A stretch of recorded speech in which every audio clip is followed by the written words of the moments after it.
Okay, ZBA, we are live. We are recording. Phone lines are open. Go for it. Thank you, Matt, and welcome everyone to the Town of East Hampton Zoning Board of Appeals meeting for December 5th, 2023. We have some scheduled hearings this evening, and I'll start off by reading the first one in the record. The first applicant is Juno 9 LLC at 9 Tyson Lane, East Hampton, Suffolk Tax Map Number 300-189-6-2.3. The size and location is 56,296 square feet at 9 Tyson Lane, Carolyn K. Tyson, Lot 3, Map 9217 in East Hampton. The description is to allow an existing 150-square-foot tennis shed, which contains irrigation plumbing to remain.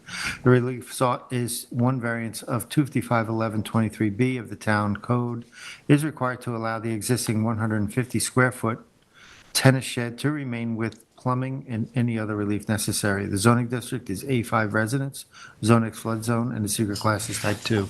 Council, do we have proper affidavit of service and posting? You do. Thank you. All right, I was there this afternoon, and the property was properly posted. It was posted in two places, on Further Lane and Tyson Lane, as you see here, looking down Tyson Lane. The second one is at the, on Tyson Lane, at the location of the property. I was unable to get onto the private property. It was pretty locked up with high gates and whatnot, but I did sneak a camera through the gate. I have the next photo should show the shed. That's the shed there, right? So that's a tennis court beyond the shed. As you notice, you'll see in the TAM, it's the building department didn't want to approve this because, you know, it doesn't fit the qualifications of a pool house, which, as you can see here, would not. So, and then one other photo I have, well, that didn't show up, right? That got expanded. Oh, you can see it beyond that vehicle, but that's not a good photo anyway. But so that's all the photos I have because I think it should be adequate enough for this application. Thank you. Eric?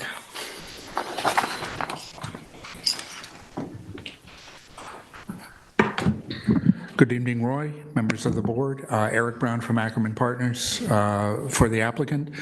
This one is pretty straightforward, and having reviewed the construction history of how this irrigation got to be here, I'm fairly certain that one of the reasons this court is designed the way it is and with that storage area is specifically for the purpose of having irrigation indoors in the shed. I'm told by the tennis court designers that this type of irrigation is always under some type of cover. Either it's located in an accessory structure associated with the court, or they'll put it in what's called a hydro box. The closest corollary that I can think of for people who are not familiar with that term would be, it looks very much like one of those summer storage, cushion storage containers you would buy at Home Depot or, one of those places to store your couch cushions, obviously. A little bit more upscale. And obviously, you can design it to be made out of whatever you want. We did look initially on trying to locate a hydro box here, but it just presented too much of an issue as to where it would go, and obviously the infrastructure is already in. In terms of the building itself, I know Roy had trouble getting on the site. The structure itself is not aesthetically or logistically really set up to offer itself up to some of the things that the town gets concerned about here, which would be conversion into habitable space. It's really just what it is advertised as, which is a storage area. It's actually at the grade of the court, so it's not a place you would want to go and sit and watch somebody play tennis. It's obviously very, very tight.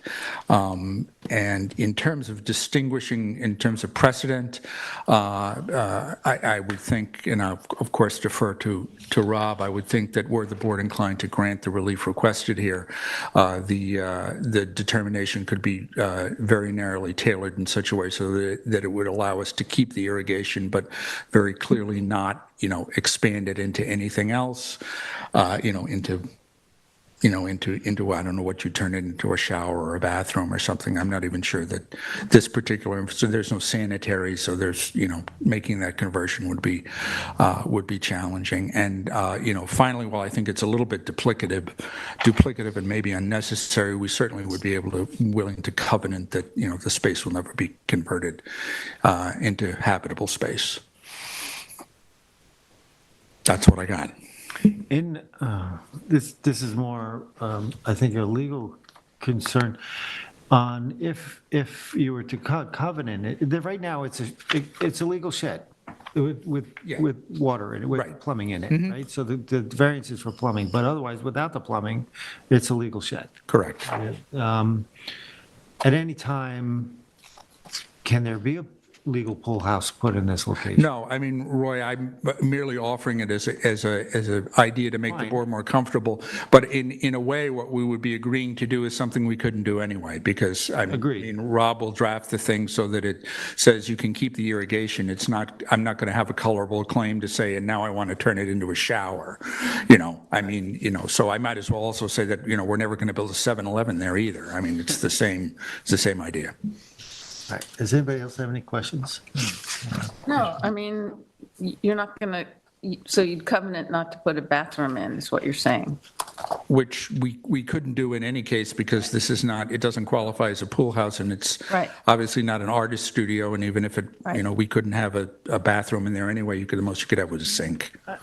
I mean, I would think that a condition could be maybe that it's conditioned on a shed having irrigation for a tennis court only, or something Yeah. like that.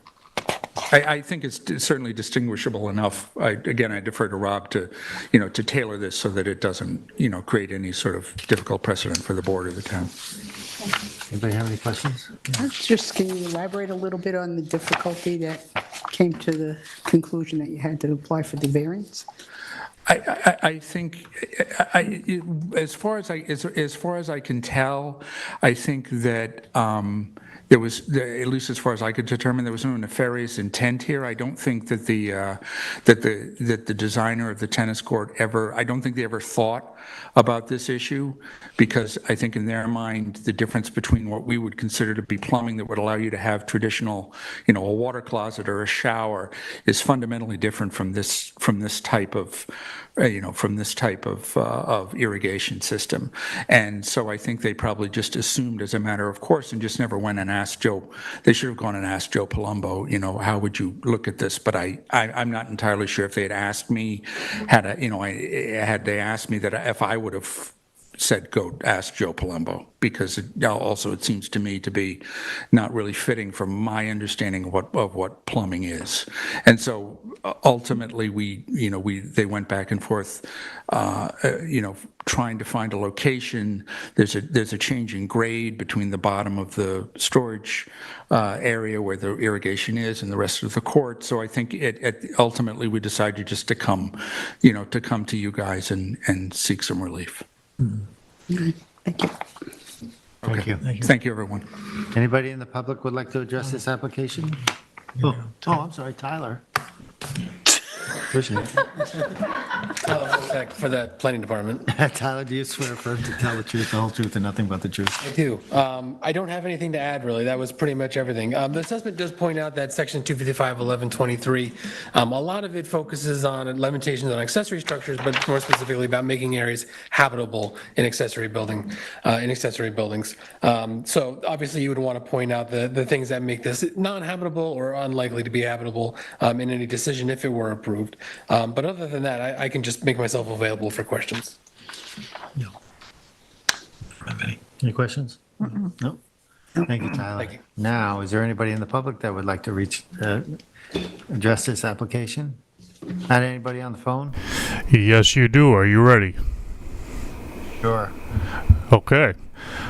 I'm sorry, excuse me. Last four digits. 4564. You are live. Hello, caller, are you here for this application?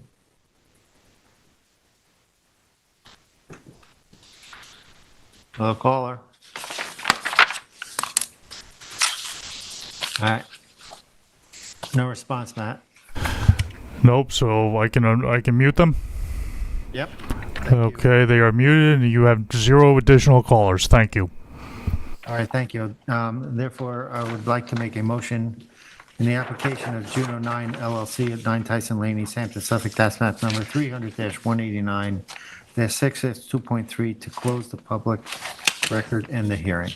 Second. I'll concur. I concur. Thank you. Thank you, Eric. Have a good holiday, guys. You too. Yeah. Next, we have Cito SJ Holdings LLC at 55 Marine Boulevard, Narragansett, Suffolk, tax map number 300-178-1-9.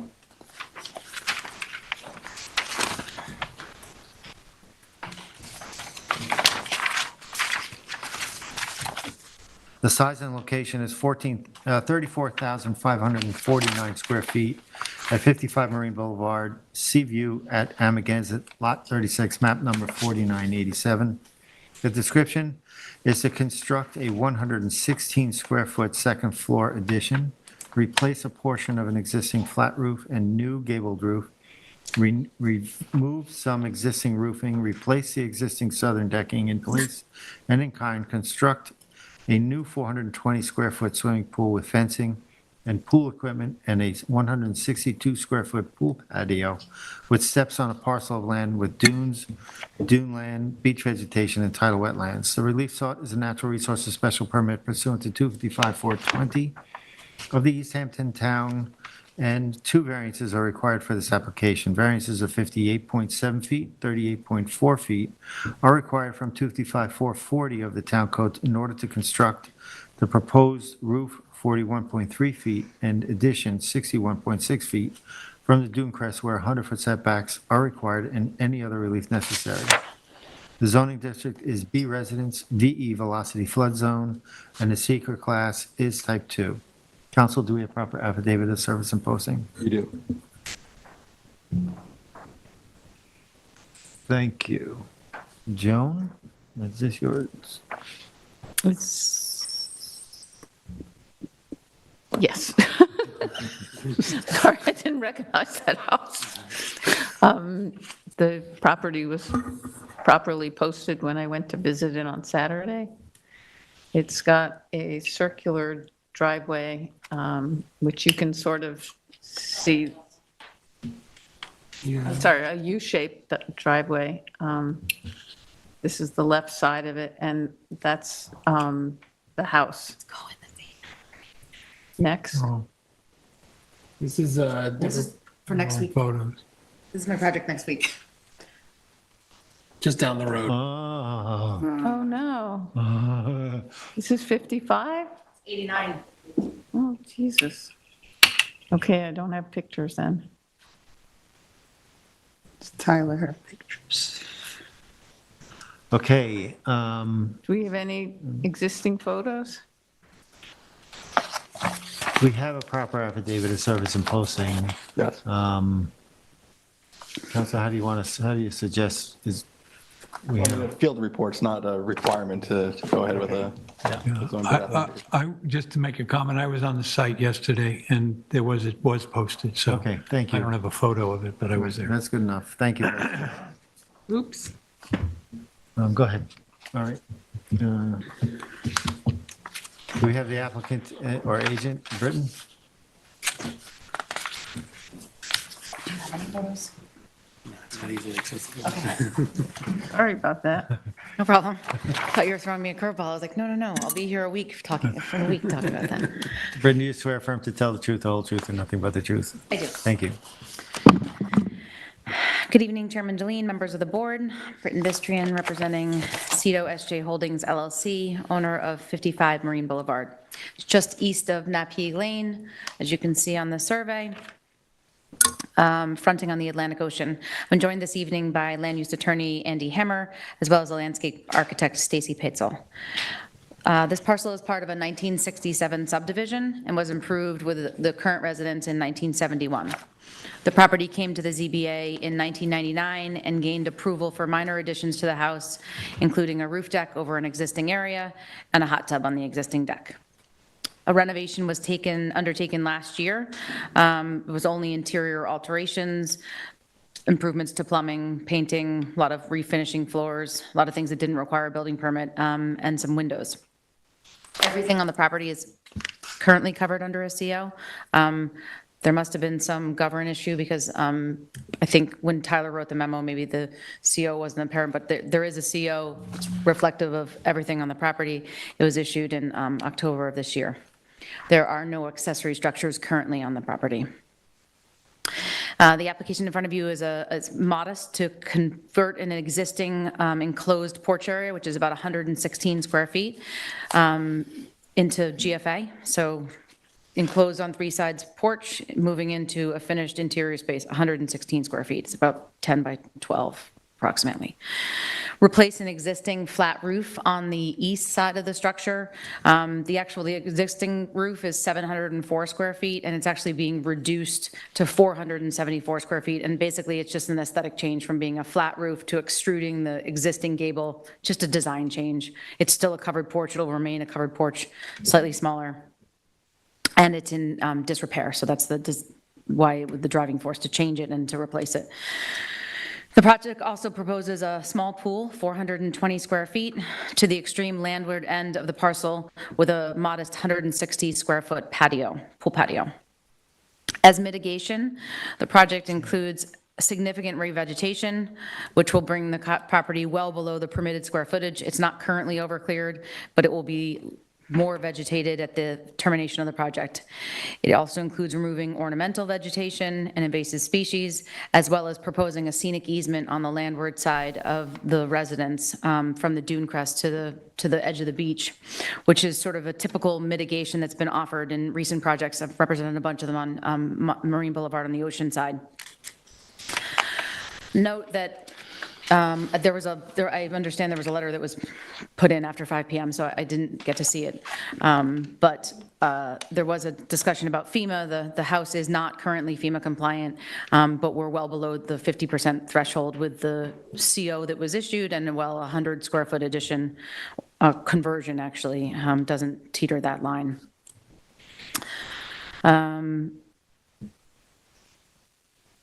Note that there's been some discussion about what does Marine Boulevard look like in the future, and I'm sure as the board members start to drive up and down the street, as you saw, 89 Marine, next week you'll see sort of the opposite end of the spectrum where it's remove the house and build a new house, and all the new houses are coming up. You know, the DEC is sort of forcing them up to 20 feet off the road, the minimum setback. And this is an example of the other option. And the other option is you add almost nothing to your house and you keep it non-compliant, but you're stuck with that and no additions. So those are sort of the two ends, you know, as this board starts to review Marine Boulevard, those are sort of the two ends of the spectrum that I think you'll start to see in the future, either tear down, rebuild up against the street, or remain where they are but do very little to them. So this is the opposite. This client really just wanted to have a pool. Customary, most all of the neighbors have pools. The neighbor immediately to the east, which is 51 Marine Boulevard, actually has a pool in a similar position. It's on the landward side of the house. As I said, this project is minor in comparison to much of the redevelopment that we're seeing on Marine Boulevard. The owners chose to prioritize in a pool, keep the house in the same modest size that was constructed in 1971. The owner electively upgraded the septic system on the parcel earlier this year to an IA septic. And that's, if you that's a good aerial. You can see that disturbance was basically from removing the legacy septic system from the 70s and putting in, a much larger IA system that has a much larger footprint due to groundwater separation. The variances that are requested are due to the existing house proximity to the dune, as you can see where the dune is in relationship in that photo. It is a self-created hardship. They could tear down the house and rebuild it. But in choosing to just change a roof line from a flat to a gable and to include a porch into interior space just to get a little bit more living space doesn't seem to be warrant, a total tear down and rebuild. I also want to note that there's a deck on the seaward side, which part of this application is just to replace it in kind in place. So that just requires an NRSP. There is no area on the house that wouldn't require a variance. The whole house is within the 100-foot dune crest setback. It would be our position that this will have little impact on the neighborhood since everything's already under roof. The pool in the front yard, what's interesting about that, or most important about that, is that the people that you would say would probably be the most impacted, the neighbor to the east submitted a letter to your file, and the neighbor directly to the north submitted a letter to the file. So two of the three adjacent neighbors submitted letters of support. In addition, the owner has agreed to a significant area of revegetation, the large scenic easement, and all of the mitigation that was suggested by the planning department is acceptable. I had written that there was no letters submitted to the file in opposition. That was as of 5 p.m. today. I understand there was a late letter that came in, but there were 2 letters of support. I don't have much further to add in terms of presenting the property, but Andy can address any legal or other questions, and Stacy would be happy to walk through the revegetation, whichever the board. Britton, I have a question. In the 1999 decision of the zoning board, they state that they denied a swimming pool. And in their statement, they said, moreover, the proposed swimming pool and decking would be in front of the dwelling in the proximity of Marine Boulevard. A swimming pool with extensive decking raised to a height of over 14 feet would have an adverse visual impact on the neighbors and those traveling on Marine Boulevard. So I think it's important to Can you distinguish address our the pool. difference between the two? That's my Right, sure. question. So I'm going to let Andy do that because Okay, he's going to thank you. prepare for that. He's got pictures and everything. Good evening, Mr. Chairman, members of the board. Andy Hammer, I'm here representing Cito SJ Holdings. This wasn't designed to be a tag team, but we all have something to say and wanted to kind of do it. I'm going to try and be as brief as possible. I do remember when my client purchased this several years ago. As a matter of fact, he purchased it from the sellers who required that they get one more season in the house. It was an old, they've been there for a very long time, and it meant a lot to them. There was a 1999 decision that you're referencing. That was issued to Julie Garfield, was a prior owner, probably 2 owners ago. The board approved some aspects, but denied a fairly significant swimming pool and deck. 1999 seems really recent to me, but it's actually 24 years ago. I'm unfortunately dawned on me today. Everyone, including my client, myself, Stacy, and Britton, were well aware of this prior application and the denial that was issued before we submitted this application. And I want to go over a couple of the key differences. I have 3 separate, it's 3 sheets, but they're basically 2 graphics that I want to submit to the board. I'll give you each a copy of it. And they're just kind of perspective drawings of how this will look. So there's 1, 2.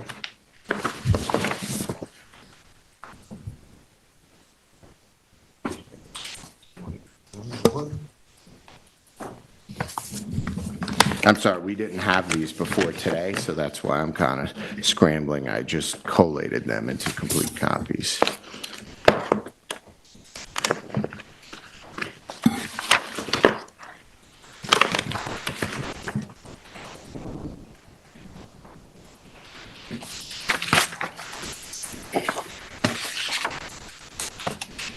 So I just submitted a copy to each of the boards. I'll get you your copy so I don't take up any more time.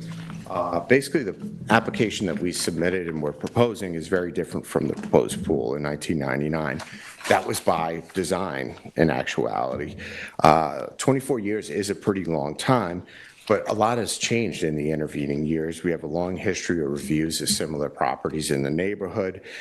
The area itself has changed if you look at the aerial photos compared to 1999, and the property itself has changed a little bit. A few considerations that I would point out. One is the installation of the AI septic system. That's clearly an environmental benefit that was offered and not required, but it has a different leaching component and a leaching system. Basically, that required disturbance of more of the area of the property than the old traditional system, and that does implicate a portion of the pool envelope and some of the patio that we're developing. The pool we proposed is much smaller. For one, it is lower in elevation by 3.5 feet compared to the prior application. It will be absolutely invisible from any view other than from the residence. The pool is also 2.5 feet shallower. The original pool, I think it was a 20 by 40, 6-foot deep pool. The two graphics I think were give you. One is a snapshot of the two applications compared side by side on the same picture, just so you can get a better feeling for it. And the others are view sheds of the pool after it's constructed, as well as the components that go into it. Pool is completely shaded by and screened by vegetation, as well as by the elevation change. Stacy can speak to those in greater detail. She prepared those drawings. The proposed pool requires no variances and is constructed landward of the coastal erosion hazard line, as well as the LIMWA line, the limit of moderate wave action. The prior pool was located entirely in front of the CHA line and was placed on, basically divided in some respects by the LIMWA line. We're also proposing a much smaller footprint for the pool, a smaller pool with a de minimis patio. If you look at the drawings, we're proposing 162 square feet of patio. That's 9 by 18 feet. I think that's smaller than a parking spot that's required under our town code. And I think this drawing gives you really good perspective on it. It basically holds a couple of lounger chairs. The balance of the area is a small coping surrounding the pool with sand as a ground cover, and it'll be revegetated with native plants. Stacy can discuss that briefly when I'm done. This is in stark contrast to the previous pool that on paper had no context or adherence to established NRSP standards. We feel these changes are all positive and consistent with today's NRSP standards. We took great care to redesign a smaller, lower pool that addresses the board's concerns expressed in 1999. Those concerns remain valid today. Our proposed pool is very unobtrusive, provides mitigation in the form of revegetation, and limits its visibility from the road. And it's all was taken to be consistent with maintaining the aesthetics of the area, and will emphasize rather than contradict the natural features this owner worked hard to protect and enhance in this application. I think the construction of a swimming pool is not quite as exotic an idea as it was in 1999 on some of these coastal properties, but the town has driven the design of swimming pools in these areas to be less intrusive and more sensitive to the coastal resources, as well as the limitations that are expressed in the NRSP regulations that were designed to protect them. Other than that, I'm available to answer any questions, or if possible, I'd like Stacy to come up and just discuss her renderings for you. There was a letter submitted today by Jane Mehring. Yes. Did you read it? I was able to briefly review it, so yes, I did.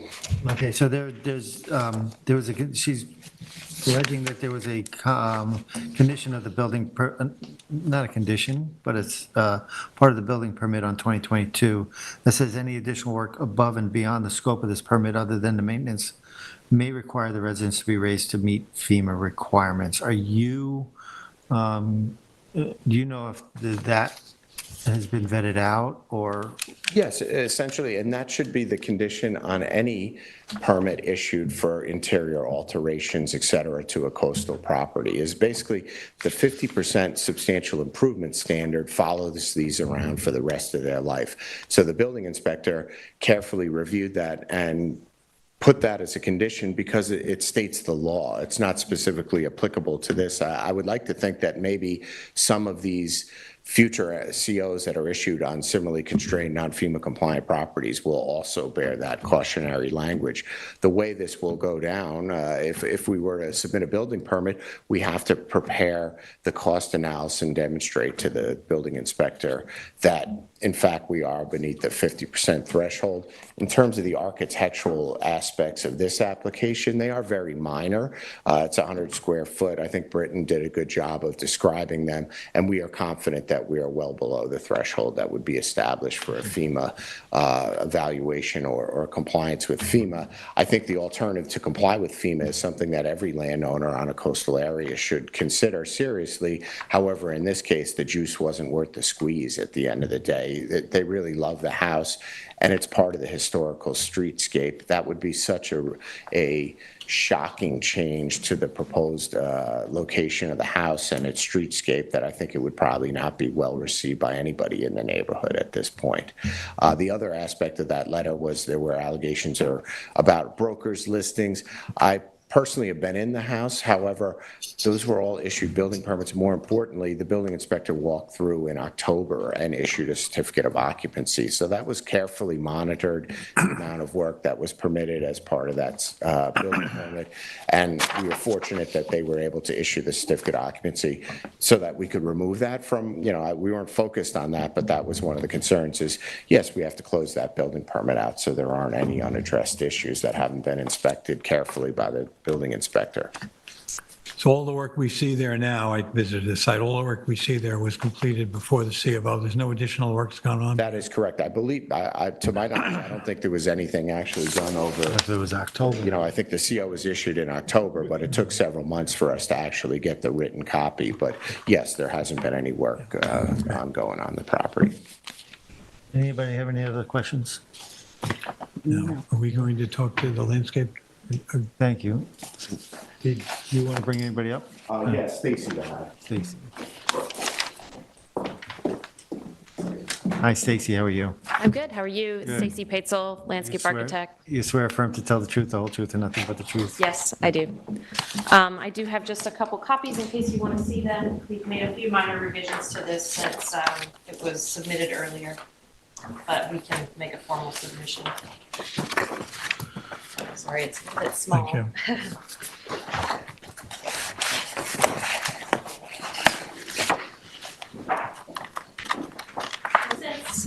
Since Tyler last saw these plans, they were submitted, we have made a few modifications, improvements to them in response to his memo. We've eliminated all the lawn that was proposed. It was minimal amount around the pool area, and we've replaced it with just a sand path, as you can see in the rendering, and more vegetation. I think the screening along the street is already pretty good. It's really up the driveway where we're going to be enhancing that, and we're going to enhance it throughout, so it's just a little bit more dense. I think the goal here is for this to really feel nestled into this dune, to feel beachy. Right now, the property is improved with lawn and gardens, and so that's another component. We were able to fit this entirely in the area that's already considered cleared, aside from, I think, as Andy mentioned, where they put in the IO septic system, there was some clearing required, but that really had to go where it was, and I think it's a net benefit, and we're revegetating over top of it. So if there's any questions, I'd be happy to answer them. Just one question, are you submitting this as a proposed revegetation plan or vegetation plan? It's a revegetation plan. Will I would assume you submitted digitally for the town, or you would need it digitally? This version has not been officially submitted, although we do have copies with us this evening. That up to Andy. If Andy and Britton want to submit them, we can submit them tonight, or we can make a formal submission tomorrow. Okay. So we received just now, we were just handed several proposed site plans, and this one here looks as if a forest has been planted protecting the neighbor. I'm standing in the road and I'm looking at it and all I see is vegetation. Is that are you saying that the planning plan we see here is an accurate representation of what we're looking at? Is that what you're saying? Yes, exactly. And a lot of that vegetation you see in the photo is existing, and we're supplementing it as well. So it's a combination. It's an actual photo with additional plantings as per our revegetation plan. represented. And as you know, one of the main points of contention on this entire application is going to be the swimming pool as close to the road as it is. Now, I know that you had restrictions there based on the IA system. You could not bring it right up to the house because the IA system pre-existed this application. Correct, and as well, the DEC also requested that we keep the pool as far beyond the CHA line as possible, so there was a modification to the layout to honor that request. Yeah, so an option to draw the pool back further from the road was going to be difficult based on those conditions. Is that what you're saying? Correct. And it's extremely well vegetated, so I think it would be virtually impossible to see this pool from the road unless you were to come all the way into the property. And even then, I think you would really have to be trying hard to see through that dense vegetation to get a glance at this pool. Because at this point, that's not the case. So we're saying that we're really going to rely on this proposed revegetation plan. Correct. To create the atmosphere you're talking about, right? Exactly. Yeah, it's to the client's benefit as much as to the surrounding neighborhood. I don't think they want anyone to see in, and we certainly don't want anyone to feel that this is something they have to see from the street. We want to keep it very private. Yeah, you know that we have a previous ruling was cited by the chair here that in '99 as to why the complaint wasn't having the pool there, and that's going to be an important part of our consideration. Yes, and we absolutely took that prior application and considered every single aspect of why that project wasn't approved and tried to improve upon it here, but at the same time create something that we felt like was actually usable and enjoyable to the client and would be a benefit to the property. Okay, thank you. Any further questions? We'll hear from Tyler. Okay, thank you. Thank you. Tyler?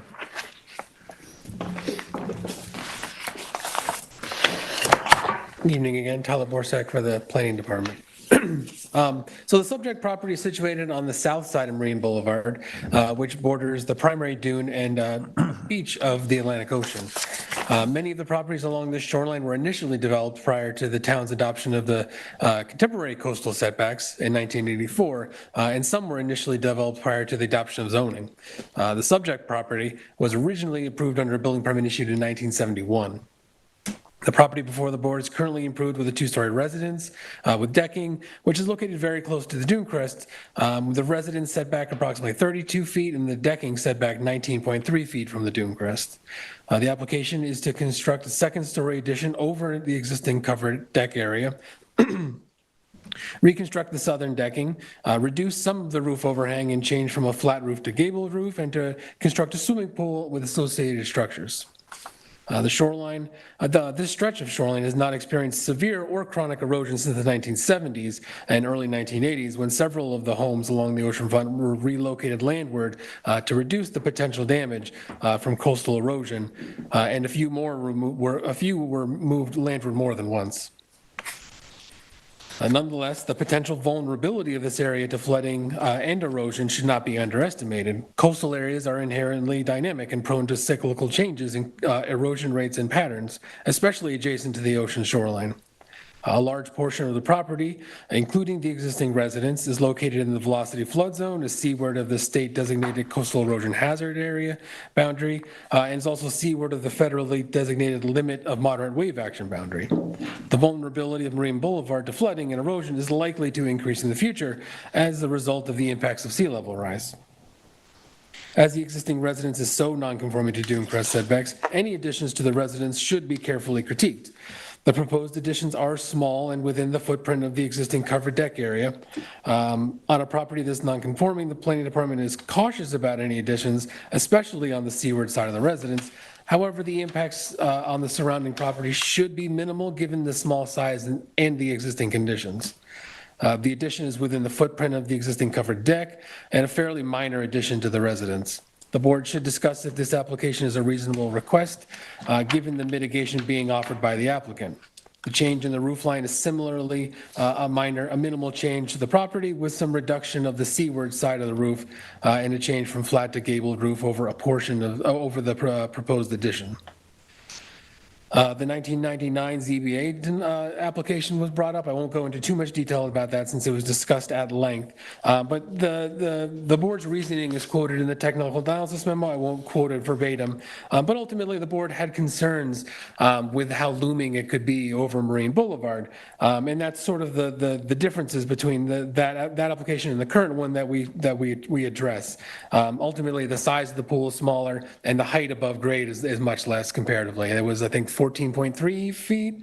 Yeah, 14.3 feet up in 1999. The current one is proposed at 10.7 feet, and grade is around 9 feet.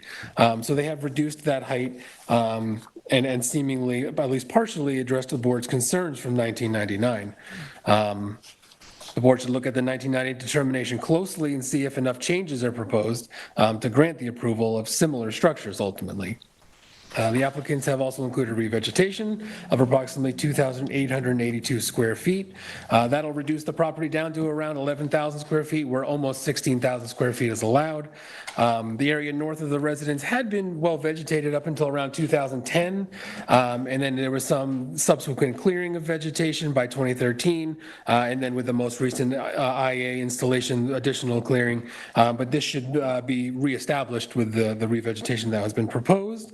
The board should also condition any approval on there being no establishment of turf, sun, or lawn, as is somewhat traditional with the board in duneland areas. As additional mitigation, the applicants are proposing a scenic easement over the area seaward of the dune crest. Without much space between the dune crest and the existing residence and decking, placing the easement over the dune crest and a buffer to the crest is difficult. The board may want to see the easement moved slightly more landward to help protect a bit more of the dune and its buffer, especially if the dune were to migrate at all more landward. Finally, the application includes the replacement of the existing southern decking in place and in kind. This is a minimal request that requires no variances since it's in place. And the impacts should be limited to mostly just during the construction process. The planning department doesn't have any concerns with that aspect of the project.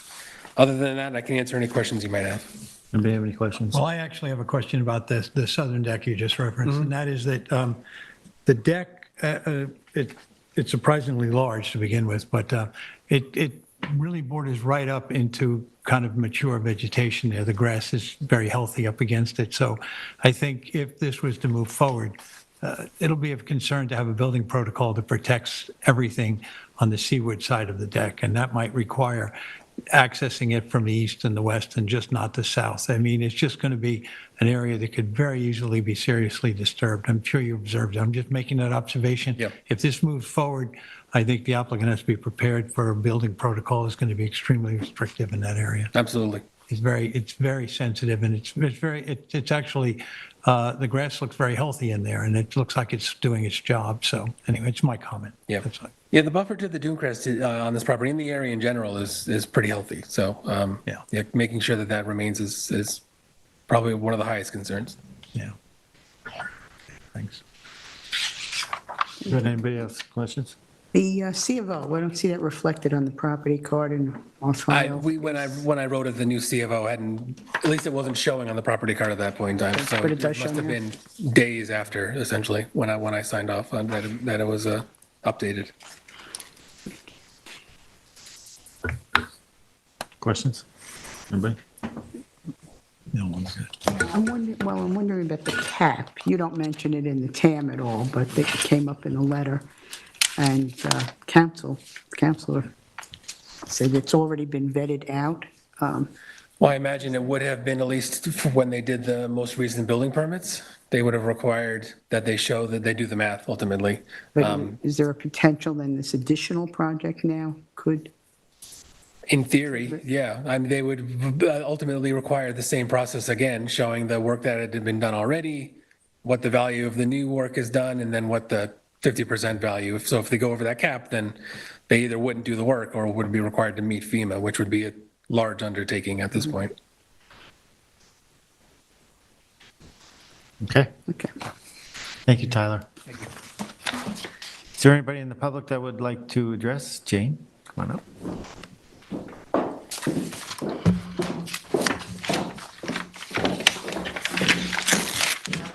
So So I apologize for the later submission, because I will admit that Jane, you want to get sworn in sorry. first?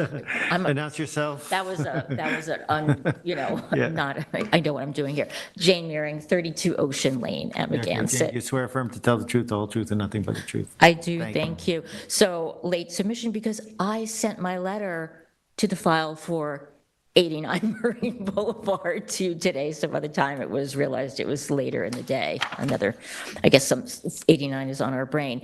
So I just wanted to come up and say that I wasn't writing anything today to set up some big opposition to the application, or I guess I was described as making allegations. I really wasn't trying to make allegations. I was just noticing what looked like a little bit of a gap, and I just wanted to raise it. So the part from the building permit that you read out loud, and the building permit itself talked about a partial renovation on only a part of the property, but then whether you can rely on broker babble, I can't say, but the ad talks about a full renovation. So I was just trying to square that. And as we've established, when I went into the public file, there was no C of O available yet. It wasn't on the property card. So I didn't know if that had been vetted. And then as Member Berger just asked, also was asking if this next part of more project would trigger the warning, which of course Mr. Hammer says was just generic. So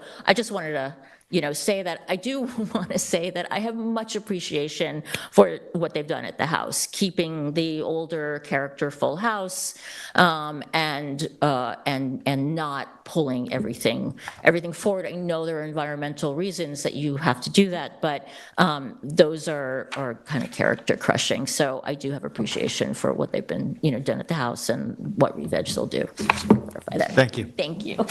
Anybody else? Matt, anybody on the phone? We do, Mr. Chairman, and it's the same phone number as before. Would you like to give them another try? Go for it. Okay. Unmuting, last four digits, 4564. You are live. Hello, caller. Caller 4564. You are live. Hello? All right. Thank you, Matt. And just for the record, we have 0 additional callers. Thank you. Thank you. Joan, would you like to In the make a motion? matter of, Andy, did you want to come up again?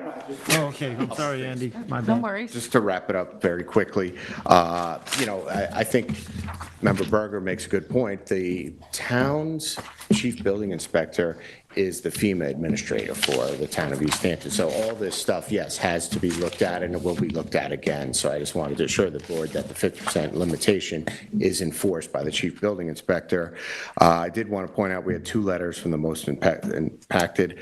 I did also notice if we were to ever lift and retreat this property, it's going to go back to where the pool is at the end of the day. We hope that we would never have to do that, but I think that's something good for the board to understand, that this location would be something that would be far more impactful to Marine Boulevard and to the setting of this house and the neighborhood. So we really think this is the best possible option right now, with the least impact to it. We have no objection to the revised scenic easement, pulling it at 10 feet landward, basically. That would be perfectly acceptable. With respect to the protocol, there is really good access to this project site along the east side of the, near that deck is. So it's not a constrained access, but if the board deemed it, we would submit a protocol just to say, hey, this is how we're going to do it. I think that's a legitimate concern the vice chair brought up, but I'm not sure the detailed protocol. I'm wondering if vice chair, if you would agree with me that we say to Tyler, the planning department, make sure the limiting fence is tucked up against that deck. I think that'd I be, think that's the main concern here. Yeah, in certain exactly the areas, you concern. don't have access. This one, we actually happen to. So I think the concern would be not extending any of the disturbance further from there. And as respect to the revegetation plan, Britain can make a formal submission of that tomorrow. We would have done it well in advance. We just didn't have the work product to deliver to So the we board. should leave the record open or? Till tomorrow for us to submit that plan, I think would be, if the board wants it. Typically, the board conditions these on an acceptable revegetation plan, but we're happy to have that in the board's file, and we'll abide by any comments that the planning department would You make. want a week? A week? I mean, or you To just submit. want? Well, we have it already. We just have to put it on a digital thumbnail and drop it off at the zoning board, and I assume Britton's able to do that tomorrow. I'm going to be on a flight to Florida, so I can't. First one for my kids, though. All right, just for, I mean, it's, huh? We'll do Just a week. Make it easy. Just make it a week. And I apologize to Jane. I Okay. didn't say allegations. That's, when you're a lawyer, sometimes, but I did want to address that. And so, Thank you. All right, Bill? So in the matter of Saito SJ Holdings LLC, 55 Marine Boulevard, Amagansett, Suffolk County Tax Map Number 300-178-01-09, I make a motion to close the public hearing and leave the record open for a week. I'll second that. I concur. I concur. Thank you. Thank you. Next, we have the Notaro Living Trust, 3 North Surfside Avenue in Montauk, Suffolk, tax map number 300-51-2-6. The size and location is 16,342 square feet of 3 Surfside Avenue, Surfside Estates, Block 360, Lot 14, map number 1690 in Montauk. The description is to demolish the existing residence and associated structures and to construct a new 3,162 square foot, 2-story residence with new sanitary system, swimming pool, hot tub, approximately 200 square foot pool house, approximately 1,500 square foot of slate pool patio, approximately 770 square feet, 2nd-story decking, retaining wall, sunscreen, new driveway, attached lower floor garage, and regrading within setbacks and jurisdiction of freshwater wetlands and outside the town's pyramid regulations. The relief sought is a natural resources special permit pursuant to 255-420 of the East Hampton Town, and 2 variances are required for this application. 1 variance of 25 feet is required from 255-430 of the Town Code to construct a proposed sanitary system 125 feet from freshwater wetlands where 150 feet foot setback is required. 1 variance of approximately 1.2 feet is required from 255-1172D of the Town Code to construct the proposed sunscreen approximately 1.2 feet outside the town's pyramid regulations along the southern side yard lot line and any other relief necessary. The zoning district is B residence, Zone X flood zone, and the secret class is type 2. Council, do we have proper affidavit of service? You do. All right, thank you. And who's Mine. Okay. This is mine. Vice Chair. So I was over at the site yesterday after our rain of the weekend, and there's the post that held the sign, and I could not find the sign on the ground. So we do have proper record of service and posting, so I guess I pass it to the board to, we move forward on this. That was clearly not there, and again, I couldn't find it. Now, it could have been blown away, and it's pretty obvious that's where it was, but that's the signpost that held the, I think we can accept that. okay. So this is then, this is from on North Surfside, and I'm standing outside. This is a semicircular driveway, and I'm standing at the north one, looking in at the property because I want to get the sign. The house that it's to be demolished and proposed to be demolished is sitting right in front of us there, beyond the parking area. Next. I turned and looked up to the north here, and to the north, this is a cul-de-sac, North Surfside, comes up and just turns around a couple of houses up from here. Next. And I turned and looked south. This will take us down towards the ocean, but North Surfside runs into Surfside, which, parallels the beach. Next. This is the house immediately across the street. So I'm standing in the road. You can see the road in the lower part of the photo. Next. This is the house. Oh, yeah. Okay. I'm looking back up at the house now when I get confused. I'm back up at the house in the southern portion of the circular driveway. Next. I'm just going to walk my way around. This is a narrow lot, and we see from the proposal that it's going to have quite a bit of work done to fill the lot largely. I want to show you what it looks like as we circle and see what it looks like. So I'm going to work my way up on the right. Here we are looking at the house again, car and parking area. Next. Now I've stepped up onto the grass. Again, the hedgerow to the right is the margin with the neighboring property. Next. Gone a little further, and now I'm standing between the hedgerow and the house. Next. We get out back just to my left, right in the top corner, you can see part of the existing house. It's a column and everything, and there's a shed out back. The property extends beyond the cleared area a fair amount. I would guess it was about 80 feet when we looked at the survey. But that shed is going to be coming to play in a minute again because we're going to see it's fairly close to the proposed pool house. Next. I've gone around and I put my back to the area that's still wooded. I'm looking back at the rear of the house. Next. This is a house that's to the west, I guess we call it, southwest. That's the next nearest house looking over the hedge line. These houses all have on lots that are somewhat constrained, and they're all elevated to get a view of the ocean. Next. This doesn't show up well, but this is as close as that house is to this property line. I'm looking to the property line. Next. If I'm looking back here, you see the shed. This is about the area of the proposed pool house. So when we're looking at the survey, it's a good reference point to know that this is about where the pool house is to be. Next. I just wanted to take a look now. I went up onto their deck, and I'm looking out basically to the southwest. So you see that the other houses character the neighborhood. Other houses are elevated. All of them want to take advantage of the view. They all have decks, fairly well above the surrounding topography. Next. Then I've turned and I'm going to walk my way back out to the road. Now I'm on the south side of the house. And one of the things I can say, look back up, where there's a proposed addition. It's going to be in some of that area that's on the deck over there. From the last photo, showed you a staircase. More or less from the top of the staircase on is this proposed addition. Not addition, I mean, not proposed addition, never mind. No, it's going to be the new configuration. I'm very sorry. Go ahead. And that's it. I'm looking down on it. I came back out on the road. That's the lot as it sit on South Surfside. Thank you.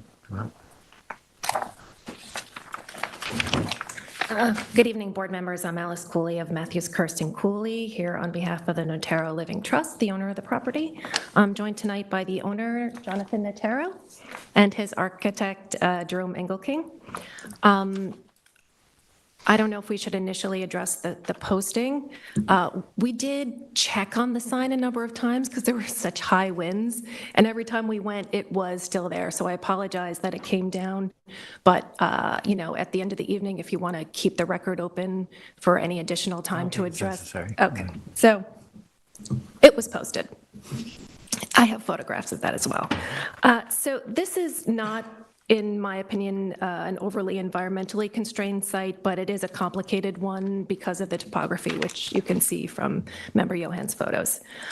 This project is for the construction of a new dwelling with an underground garage, patio, pool, and nitrogen-reducing sanitary system. And it's been designed to minimize the ultimate footprint of the project and restore the property with native vegetation. The existing property is improved with a two-story dwelling deck and shed within the wetland setback and substantial lawn within the setback for both the wetland to the rear of the house and the one across the street. After reviewing the planning department's initial technical analysis memo from October of 2022, the applicant scaled back the scope of their proposal. Importantly, the applicant has increased the setback of the sanitary system from the wetland from 100 feet to 125 feet, reduced the proposed gross floor area and the footprint to 1,581 square feet, reduced the proposed lot coverage from 2,810 square feet to 1,784 square feet, and the total lot coverage from 5,709 square feet to 5,222 square feet. In addition, the applicant proposes no new clearing and is proposing a revegetation of nearly 5,200 square feet, bringing the proposed clearing to 7,000 square feet, well below the existing clearing of 12,176 square feet. The only dimensional variance we're requesting is for a small portion of the sunscreen that's proposed on the side of the house. A majority of the length of the sunscreen does comply with pyramid, but the steep slope and the angle on the southern property line necessitates the relief we're requesting. I think you can actually see how steep that slope is in one of the photographs that you showed. The relief will have very little impact on the neighbor who is, I believe, also non-conforming with respect to pyramid, but will have the benefit of helping achieve a net zero energy impact for the house by providing sun protection for the windows. The sunscreen is a wooden slatted screen that's slightly higher than the roof line in order to prevent sun infiltration, so there will be very little impact from its installation. Accordingly, there is no other feasible method to achieve the desired benefit of a net zero energy house without the requested variance. My client is committed to being environmentally sensitive in the construction of this house, and we've submitted a report from our climate consultant demonstrating how the improvements will result in net zero operational energy, meaning it's designed to power itself. I hope you have had an opportunity to review that report, or if not, I hope that you will. In addition, the construction of this house will be completed with an extremely short time frame of 12 months by building the majority of the improvements off-site. The superstructure of the home will be prefabricated, allowing for a more efficient construction process. The erecting time for the timber and shell above the concrete basement is estimated to last only 3 weeks. The materials for the entire building envelope, facade, framing, glazing, doors, windows, roofs, floors, will also be prefabricated off-site and erected in another 3 weeks. Once the erection of the shell is completed, the materials for the next phases of construction for the interior will be delivered and stored inside the house. This process would continue until the home, including the pertinent building improvements, are completed. Why am I boring you with all this detail? It's because this plan was designed to reduce the impacts from the construction site and to reduce the stress of living near the construction on the neighborhood. This is a narrow road, and I think the neighbors that I've spoken to are very pleased about this plan. The second reason for the need for a pyramid request is that the project was designed to maximize the distance from the wetland to the northwest of the subject property. The proposed area of construction is where the slopes are highest and steepest on site, and thus the pyramid angle is more difficult to comply with.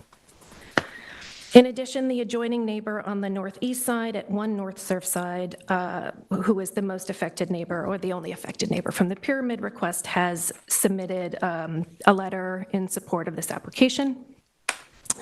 Other than the variance associated with the sanitary system, which is proposed in the most conforming location on site, there are no variances requested from the wetland. Neither wetland is on site. There's a paved road between the proposed house and the wetland to the east. With regard to the wetland to the northwest, there is significant vegetation on this site and the adjoining site between the proposed construction and that wetland. That, in addition to our substantial revegetation, the applicant proposes to remove the shed that's within 100 feet of the wetlands, so we feel this is very well mitigated. We received a freshwater wetlands DEC permit in January of 2022 for a larger project than the project that is currently proposed, and we will modify that permit when it becomes necessary. The TAM does mention the necessity of cutting rings for the installation of the sanitary system, which is accurate, but I do want to be clear that this deep excavation is necessary because of the poor soils in this area. It's necessary to dig down to 58 feet to get to sand anywhere on the site, and that's not particular of this location. It would be any location. We have submitted a grading and drainage plan that we believe is sufficient to address any potential impacts of runoff due to the steep slopes, and are happy to consider additional mitigation if the board or their delegate feels that's necessary. We've also submitted a very detailed construction protocol that includes measures that will be taken for sediment control and to contain runoff. The applicant agrees to be bound by this protocol. In addition, and once again, the applicant proposes an extremely short construction time period, which minimizes potential runoff from the construction site, because the site will be left exposed for a much shorter period of time. The TAM also raises a concern regarding the amount of cut and fill necessary for the project. Tyler, would you mind pulling up that graphic for me? and in particular, the underground garage. To that end, we've prepared a diagram demonstrating the necessary cut and fill to construct a new house with a basement. You can see right here. The additional excavation needed for the garage is negligible at about 2,200 square feet, I believe. And the underground garage allows the applicant the benefit of the garage without increasing building or total coverage. The board approved an underground garage 2 doors down at 77 Surfside, and it is pretty common around Montauk to have these. That property has similar slopes, so this proposal, we believe, is consistent with the neighborhood. We did explore the criteria of 255-5-51 of the town code, which requires an applicant seeking an NRSP to explore alternative designs that may be more effective in preventing loss or potential damage to designated natural features. We concluded that there will be no loss or damage to the wetland. We're proposing no clearing, a substantial revegetation, a responsible method of construction that will prevent any loss, and the proposed drainage plan sufficiently addresses future runoff once the construction is complete. The footprint of the existing house is 1149, and we're proposing an increase of only 432 square feet. The existing GFA, we had measured by the architect at 2352, which is a little bit larger than what the town's records show, but we are proposing an additional 810 square feet of gross floor area. In conclusion, we think this proposal is reasonable and consistent with the neighborhood, particularly with the benefits of the upgraded sanitary system, revegetation, removal of the shed, and the environmentally sensitive construction. All of the proposed mitigation mentioned in the TAM is acceptable to our client, including the large scenic easement. And that's all I have for you tonight, and I'm happy to answer any questions that you have. One quick one about the calculations you were just throwing around. We had in the TAM, of course, a different square footage of the house, Yeah. GFA. But then you corrected it on by your own numbers, 2352, you're adding 810. We're taking us back up to the same number that's proposed in here, 3162. Yes. That's where we're going to be. Yeah, so we're proposed at 3162. Yeah, 3162 is where we're going to be. So it's just a question about interpreting what's there now, so whether we're increasing it by 1,000 feet or 810 is all you're saying. Exactly. Okay. The other thing is that, so the site is challenging. The site runs downhill. The site's got a great view. It's a great, it's a great place to get out. As I took that photo, you can see the ocean. It's great. However, I think you did submit an extensive building protocol, which I had a chance to look at, and I thank you for that. But that if this was to move forward in any decision we'd make, we'd be being very specific about the potential collateral damage that can happen, particularly to one North Surfside, because they're downslope from you. So this amount of cut, this amount of material, there's a certain amount of retention.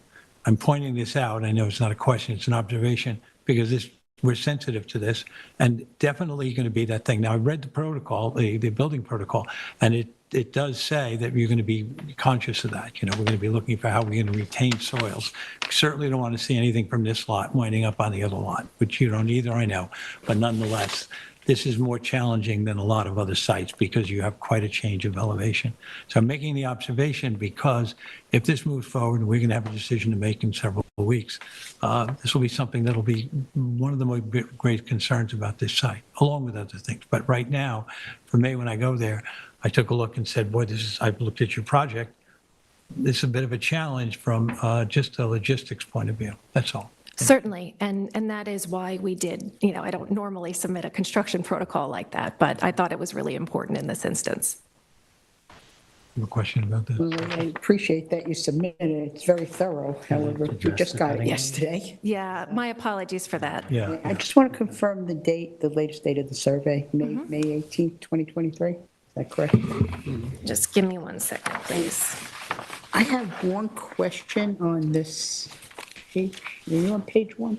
Can you please give me that date again on the survey? Oh, yeah, I'm on soil. May 18th, All right, so 2023. just a point, I want to make sure, because the soil mechanics, it's the design prior, so that's been superseded by TF Engineering's That's what I'm assuming. Right, so if you turn the Okay. page, Yeah. you have the new design location, which is TF Engineering. Okay, because I was concerned that it showed on the first page a swimming pool. So I in would that think this location, soil which it never mechanics had is That I saw. no longer valid. No, the drainage plan was prepared by TF Engineering. But also So the what's drainage this? and the new septic location, no? Yeah, we have a new septic location, and I think Tyler had mentioned that we didn't submit hard copies of that.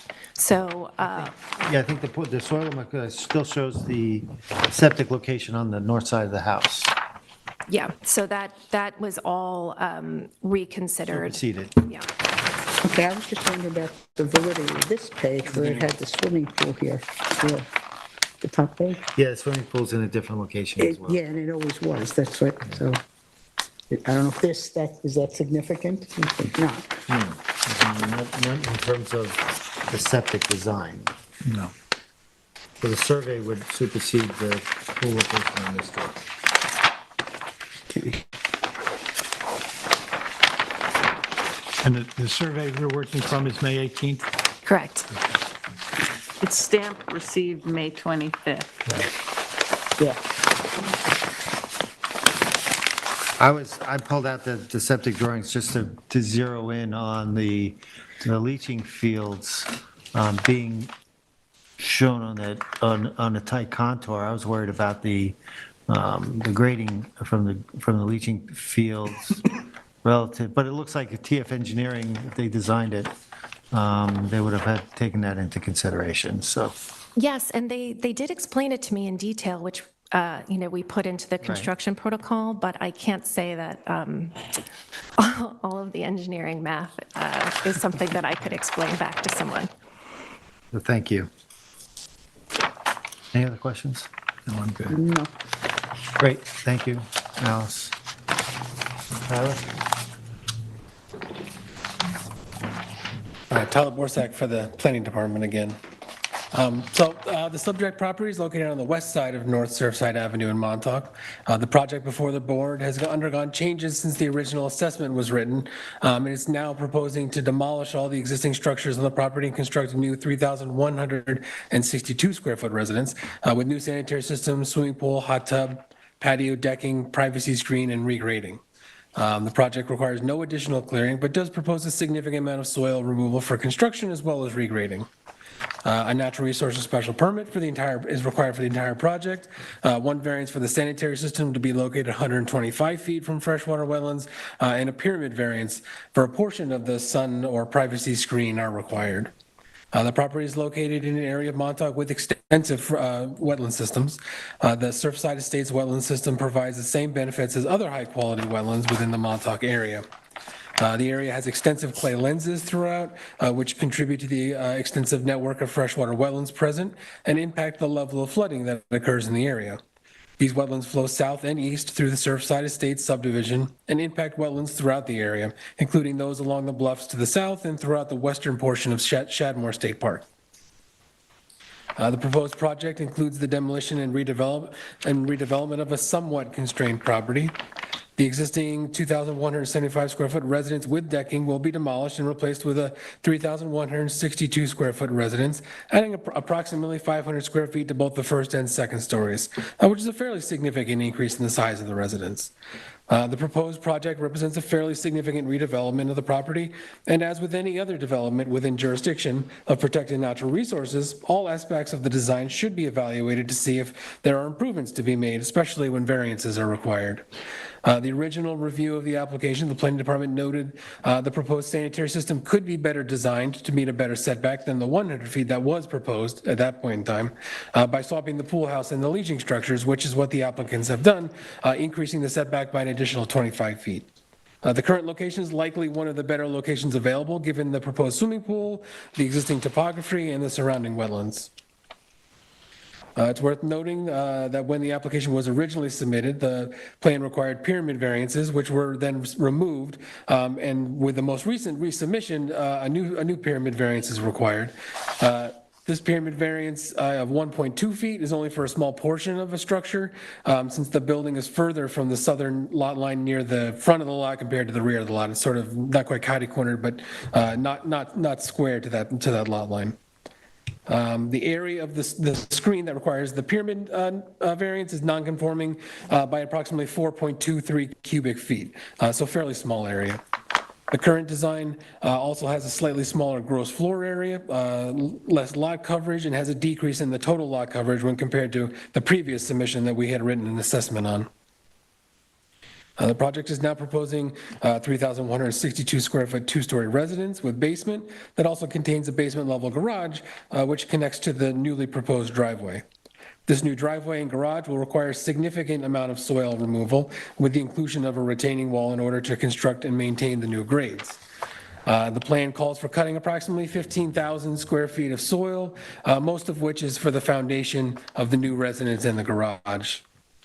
The plan also notes 13,726 square feet of fill being utilized for regrading and backfill after construction, which results in around 1,700 square feet being removed from the property.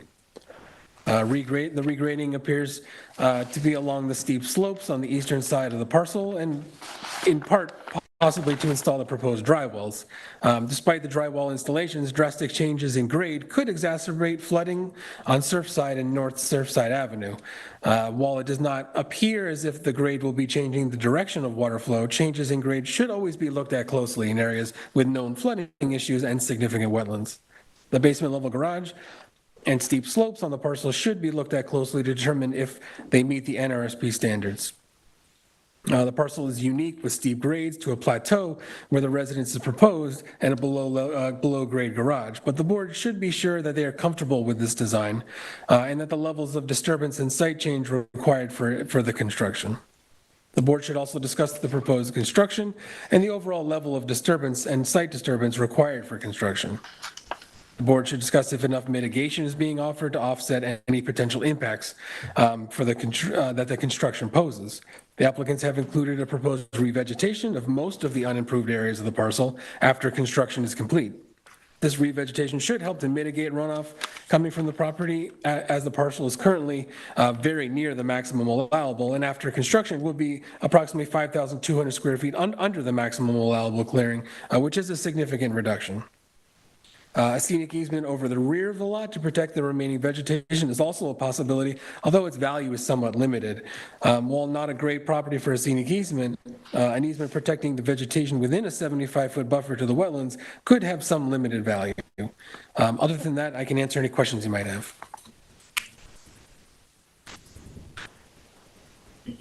This could be a question for you. And again, I'm reminded of a previous application in Montauk where we had a steep grade drop off like that, and then a landscaper came in and put in retaining walls to retain it and all that without an NRSP. I just want to make sure that doesn't happen here.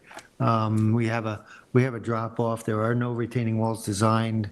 That's going to be a natural drop off, I would assume. There are retaining walls. There are that retaining wall there. There will be retaining walls, but the grade will remain roughly what it is. I'm talking about other than what's represented here. Yep. Do we have any concern about this kind of excavation on a side hill running into a problem with a lens of perch water? I mean, we've had that in other places in Montauk. That's not a concern of yours when we do this? Not that I can think of that we've had issues with, at least in this area. I mean, they're gonna have to perch through it to get to clean sand for the sanitary system as well. That part for the sanitary, but I'm just saying that cut in general on that side of the hill continues to go up, rise beyond that house, up to 5 is the way it works. Right. So. A lot sort of already goes through that to some degree. Yeah, it's somewhat addressed in the protocol. It's just something that I've seen happen on the old highway. Yep. Okay. Thank you. And Tyler, do we have the revegetation plan already? Was it one I submitted? don't believe so. Oh, okay. We might. Let me double check. I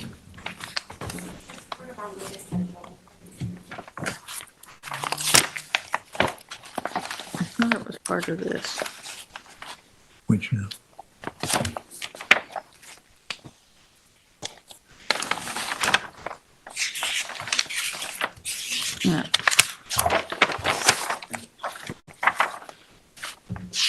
were looking for? I didn't hear what you wanted. The landscape, What do we have then? to address the veg? We just have a, it's the third, I think it's the third page of your May. Oh, was it in the construction protocol? No, it's in the, It's in in, the it's in the thing that has this cover. Oh, what's the date on that one? We have a It few of came those. with the May 25th letter. It's the third page. And is that the proposed? This is like a general idea of what it is. It shows plans. I mean, there would have to be a official grading plan, I mean, re-veg plan, right? But, Yeah. oh, there is one. There is one? I didn't notice it. It's, yeah, I mean, it's bayberry with grasses and beach plum, I think. So it's fairly Okay. fairly standard. Yeah, okay. Thank you. And I'm sorry, Tyler, before you sit down, the buffer again that you were recommending as a possibility? As far as scenic easement, we had suggested up to 75 feet from those wetlands to the north. To the north. It would include essentially most of that revegetation. The survey shows a 100-foot line. That should give you a good idea of where 75 would be roughly. So it's not a huge easement on this property because it's mostly conforming a property anyways. But we'll give a little bit of protection to that new vegetation. Anything else? Nope. Thank you, Tyler. Alice, you have anything to, oh, is there anybody in the public who'd like to address this application? Matt, is that caller still on? You have 0 callers. Thank you. Thank you. Alice, come on up. I just wanted to say a couple of minor notes. I think, so the majority of where this proposed scenic easement is actually already vegetated. It's never been cleared. So I do think there's some value to protecting that area of the property. And also, I just wanted to note that while there is, the retaining wall near the driveway, there's retaining walls there now. It's just necessary because of those steep slopes. And the last thing I wanted to say, just so you know how seriously we took this, that we had a lot of meetings and calls with TF Engineering about where we could put this sanitary system. It was really difficult. And, I'm glad that Tyler pushed us because we did end up getting, a better location and pulling back the plans a little bit. But we think this is really the best location on the site. Thank you. we're good. You make a motion? We're going to close both, right? Yeah, we can close the vote. And then in the case of the Notaro Living Trust, 3 North Surfside Avenue, Montauk, Suffolk County Tax Map 300-51-2-6, I want to make a motion to close the public hearing and the public record at this time. Second. I'll concur. Concur. Thank you. She's Thank you, quick Alice. today.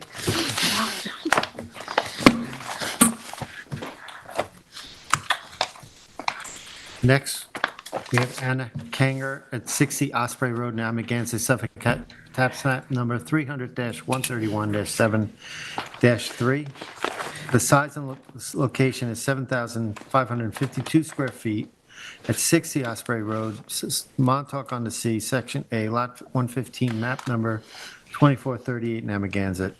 The description is to construct 827 square foot additions, approximately 520 square foot of second story, and roof decking, new stairs, entry, and outdoor shower, and to clear approximately 1,550 square foot outside of the town's pyramid regulations and greater than the maximum allowable height on a parcel of land with dunes, dune land, and beach vegetation.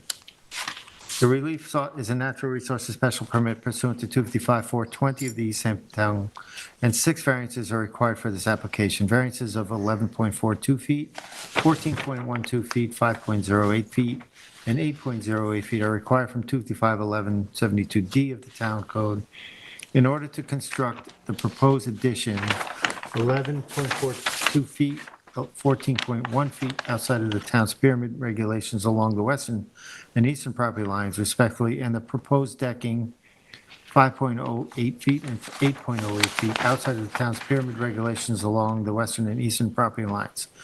2 variances of 3 feet and 6 feet are required from 255-1110 of the Town Code to allow the additions to be constructed 28 feet in height and the deck railing 3.1 feet in height above natural grade 31 feet above above natural grade where 25 feet is the maximum allowed for a flat roof and any other relief necessary. The zoning district is B residence, AE flood zone, elevation 10, and the CEQA class is type 2. And council, do we have proper affidavit of service posting? You do. Okay, thank you. God willing, this is the right property. Good. So the property was properly posted. That's looking towards, that's looking away from Atlantic Avenue. Next, sorry.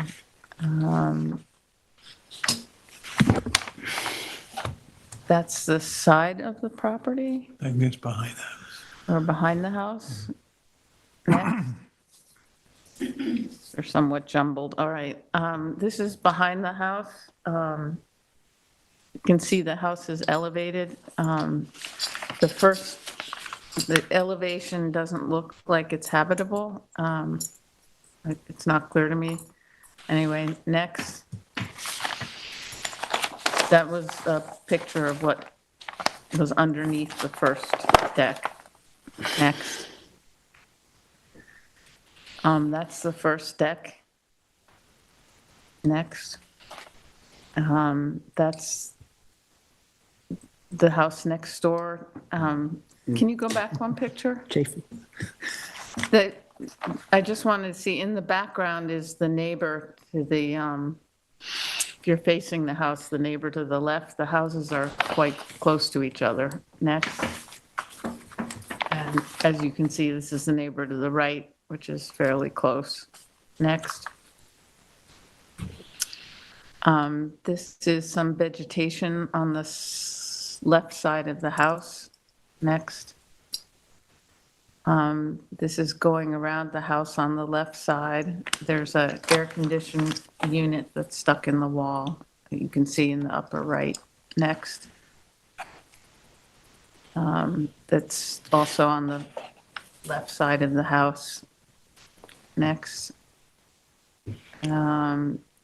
This is taken from the back of the house. I walked back a ways just so you could get a picture of the vegetation that's there in the house, looking towards the ocean. I think that's it. Yeah. Thank you. Applicant? I'd love to go to the top floor and look out the window. I was there this afternoon as well, and it was a lovely day to be doing a site inspection. My name's Diane LeVerrier. I am the attorney for the applicant, Anna Kenger. I'm with Jordan and LeVerrier PC, 257 Pantago Road, East Hampton, New York. I had an opportunity to review the technical memorandum that was written by Tyler Borsak, and prior to the hearing this evening, I did submit some written comments along with some photographs of the surrounding area, which I think might give a better impression of the surrounding area and how this property and this proposal really is modest compared to what's going on in the vicinity. So first, with regard to the variances, yes, there are 6 minor variances that are requested in order to permit the proposed addition. As Tyler pointed out in the technical memorandum, essentially the size, shape, and the height of the existing permitted residence creates the need for the variances, right? I mean, I've been here for the entire hearing. I've heard this story over and over again. These properties are, there are many properties that are pre-existing non-conforming, And so my clients are in the same position as some of the others, although I think the relief that they're seeking is, somewhat modest compared to some of the other applications you have before you, and certainly modest in comparison to what's going on in the vicinity. So first, with regard to the proposal. So Tyler, can you put up the picture of the existing house with the decks, the south side of the property? The picture? Please, yeah.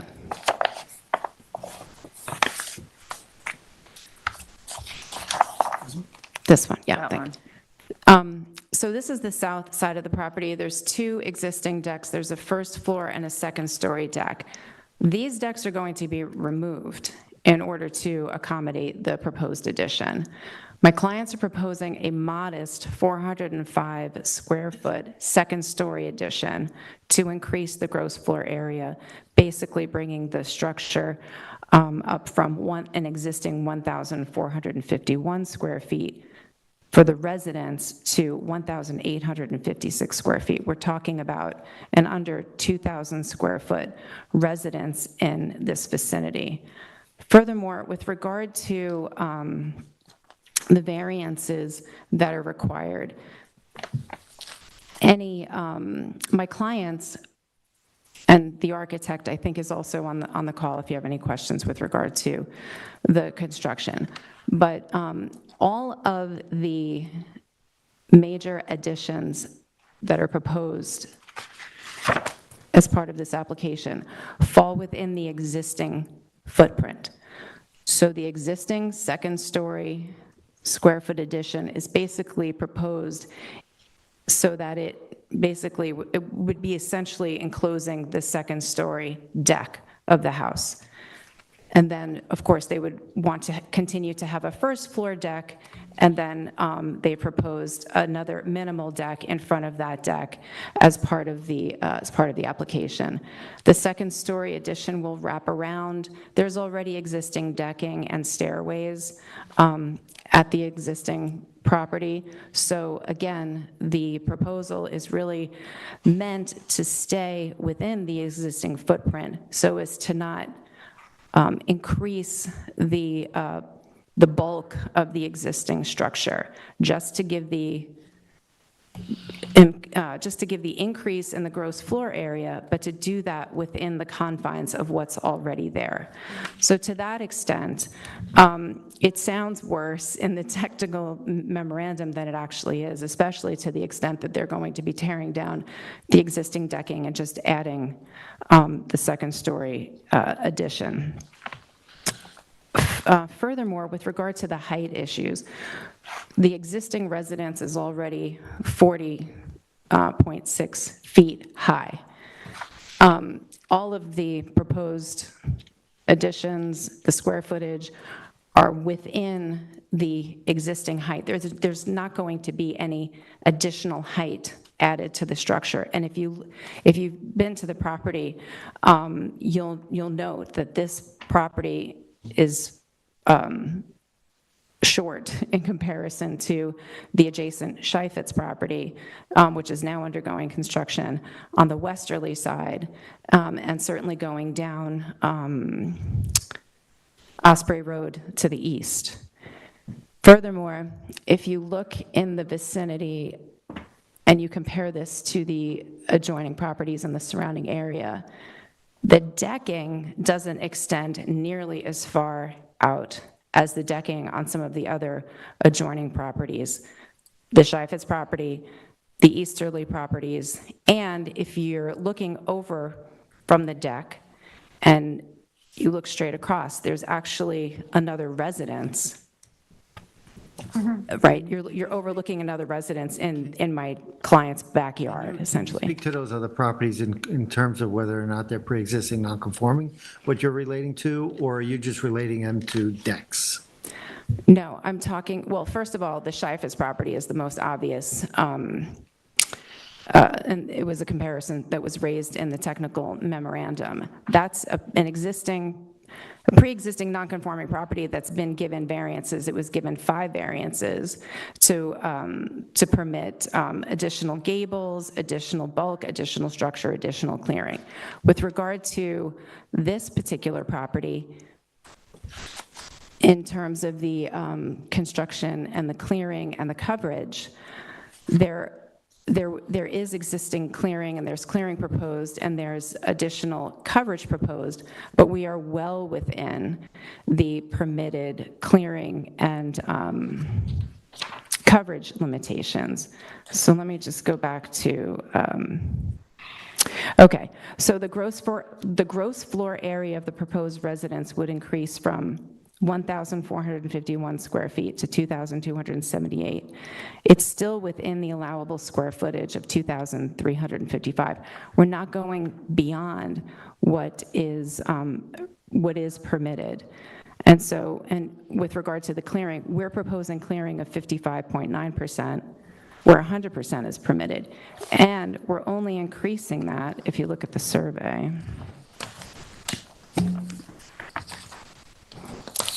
increasing that clearing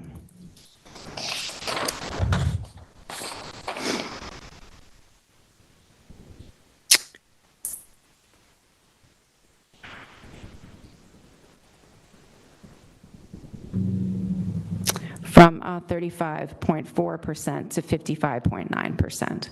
And we're still well under 100% when with regard to the clearing.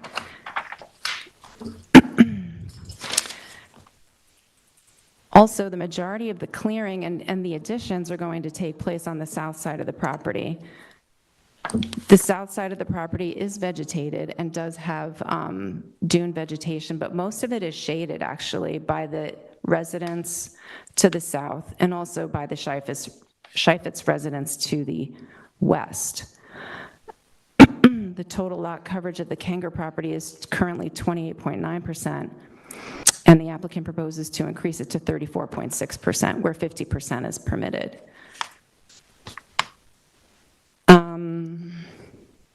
There was another point I wanted to make.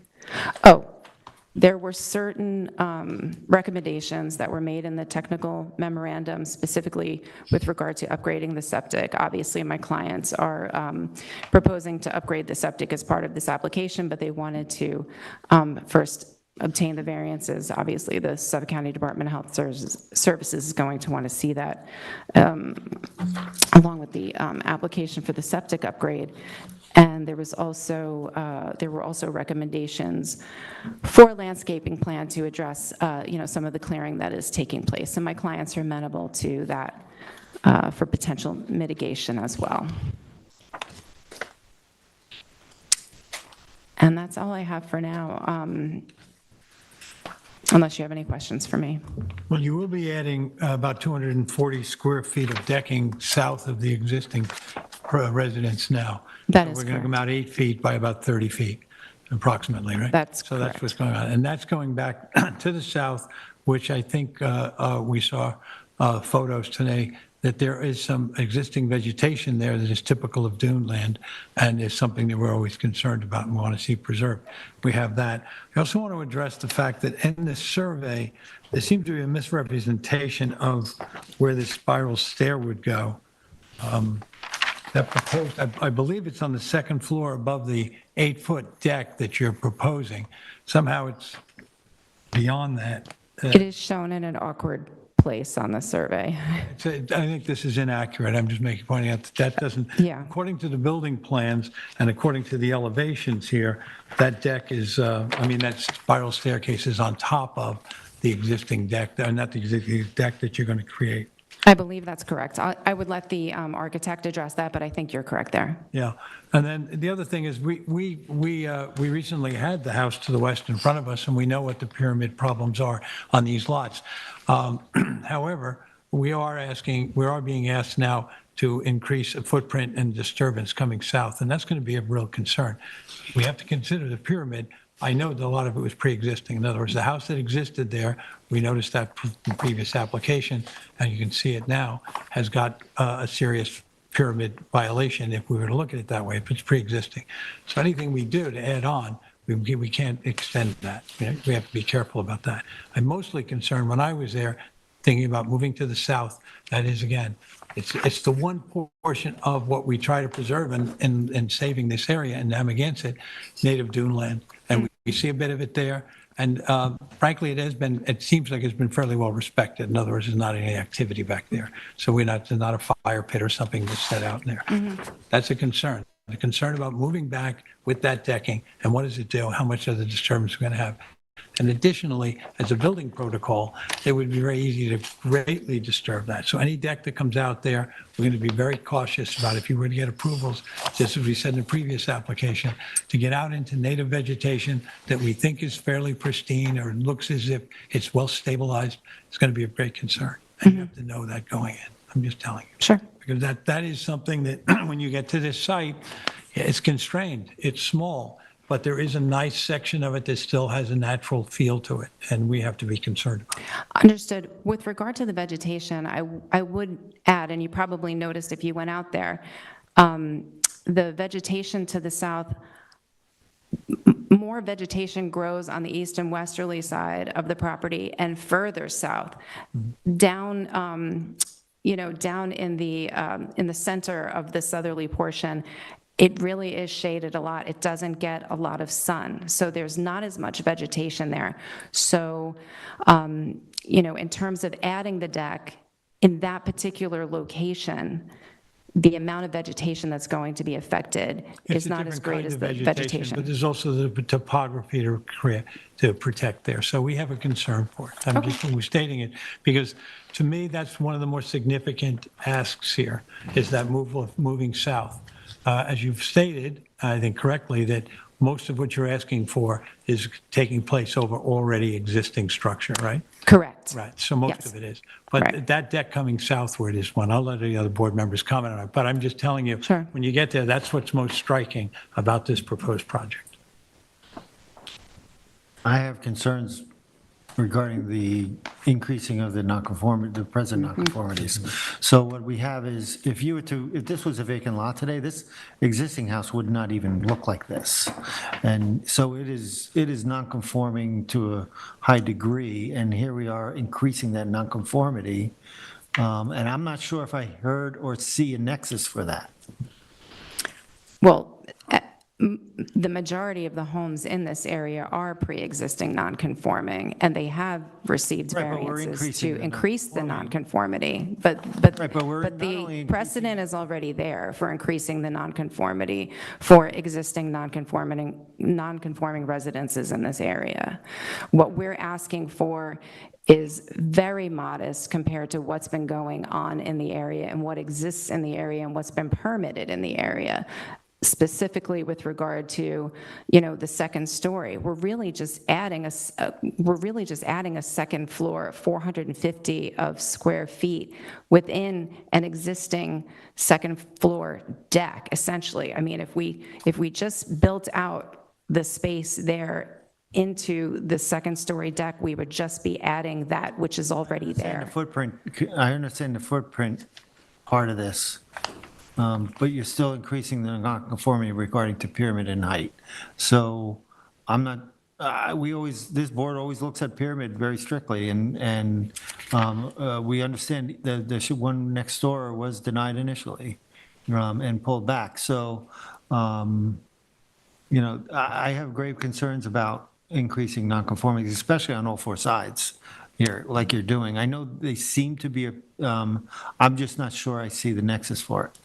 Well, the nonconformity is already there with the existing decking. And so we're really, if they were to build that deck, they would be seeking the same pyramid variances for the decking on the south side. But instead, they're removing that deck. I get it. On a replacing kind, yes, I get it. Essentially. All right, we can move on. Anybody have any Well, questions? this isn't a replacing kind, though. It's a two-story addition. You're It's enclosing. a second-story addition. It's not a two-story addition. It says proposed two-story addition. Second-story addition with the first floor deck. But I'm and going to pass this to the architect who's also on the call. The portion on the bottom, the ground level, you're putting out decking there also, correct? We're putting decking there as well, yes. And then the spiral staircase. I have concerns, you're increasing the clearing by 1,550 feet, and in the direction, as was been already stated, on the southern side, you have nice dune vegetation in there existing today. So even though you may have dimensional statistics that you stay within, there's a natural resource special permit required here too. And one of those is for us to protect the existing dune vegetation that exists today and to protect it. Understood, and Moving pretty far out to the south here, impacting all of that. like I said, my clients are also amenable to a revegetation plan or additional landscaping as mitigation.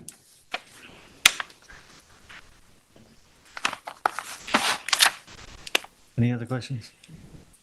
Thank you. Thank you. Okay, thank you. Tyler? Tyler Borsak for the Planning Department. So the subject property is situated on the south side of Osprey Road in the Napeague area of Amagansett. The application is requesting an NRSP and 4 pyramid variances and 2 height variances in order to construct a 2-story addition and decking on the south side of the existing residence, along with new entry stairs and landing and an outdoor shower. The property before the board is located within the Montauk on the Sea subdivision in Napeague. This area is comprised of smaller lots which contain dune land habitat and beach vegetation. Of the greatest concern to the board is generally retaining as much of the dune land character on these properties as possible while allowing for appropriate levels of development. Sensitive dune land and beach vegetation exists throughout the entire area and has been a priority of the board to protect the vegetation where practical. Many of these parcels were developed prior to modern natural resources zoning regulations. However, the dunes and dune land habitat remain throughout much of the area. The rear of the subject property contains a dune formation that is vegetated with beech heather, beech plum, and bearberry. Preserving the sensitive, intact native dune habitat on this parcel, and particularly to the south side of the property, should be a priority of the board's discussion on the application. The majority of the clearing associated with the application is directly south of the existing residence within this area of quality beach vegetation. The northern portion of the property has long been cleared of native habitat.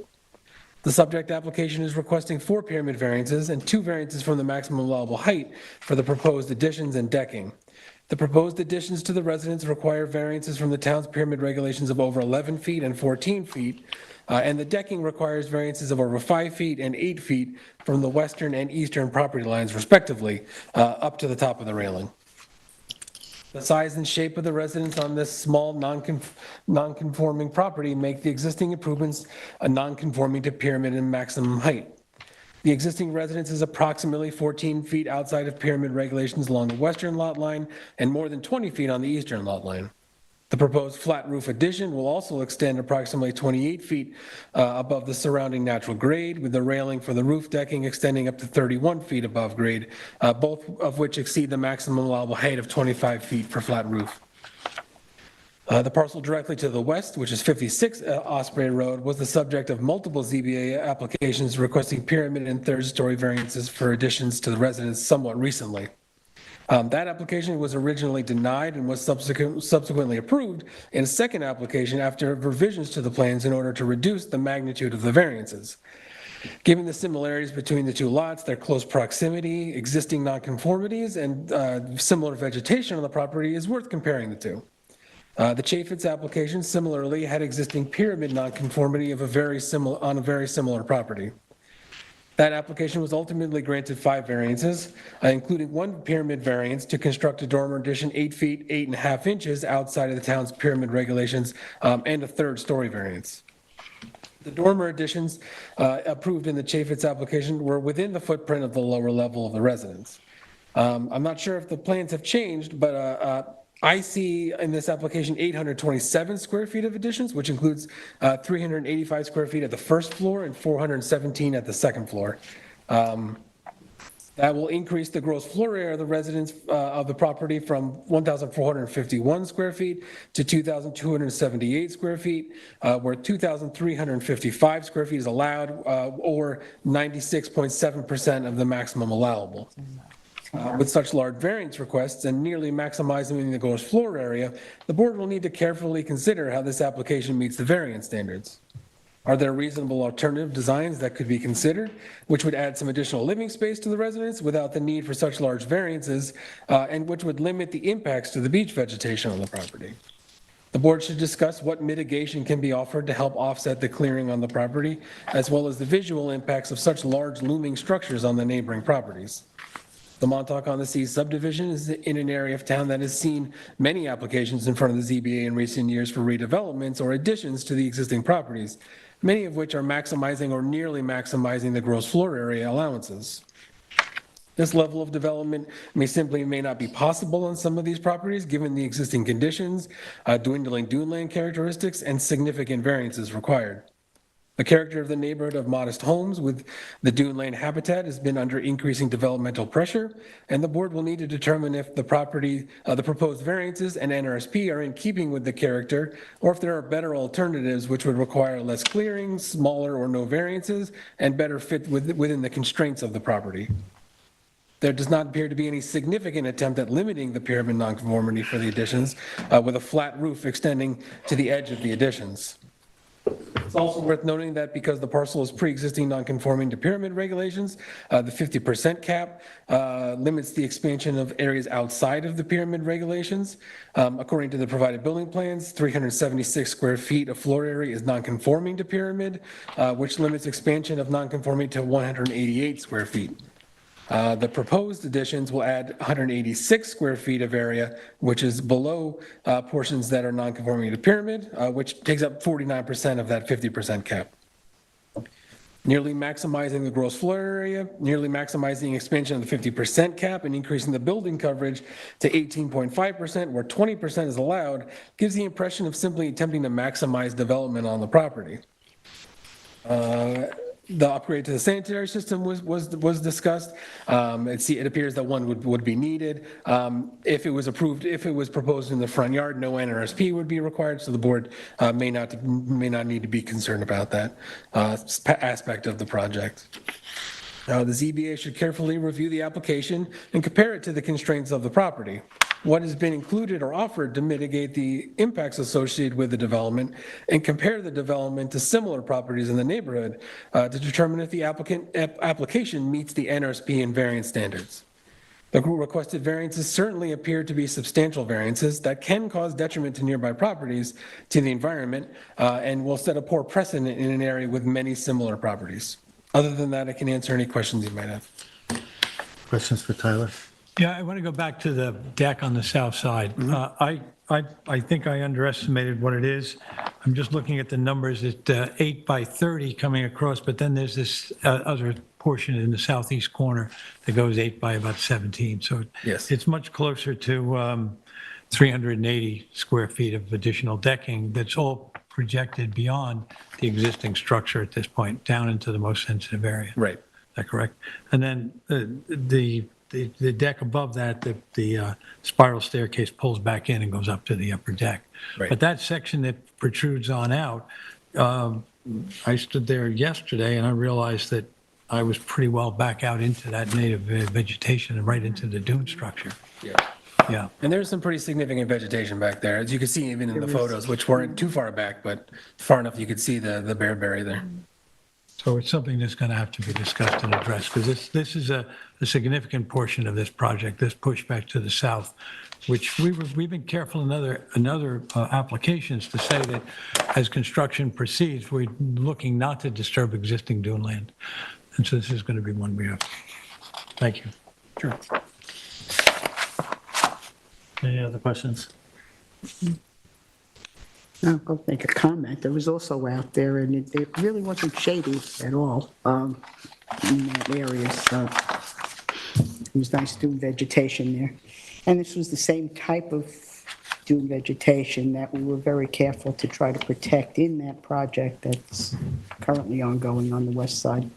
think the Mincer application was recently in front of the board. They will be again, but that was one they were trying to push north, and I think the board denied it because they had concerns over the amount of clearing that was required on that one as well. Any other questions? No? Thank you, Tyler. Council, you want to readdress the board? Public. Oh, yeah, first, the public. Thank you, sorry. Jane, come on up.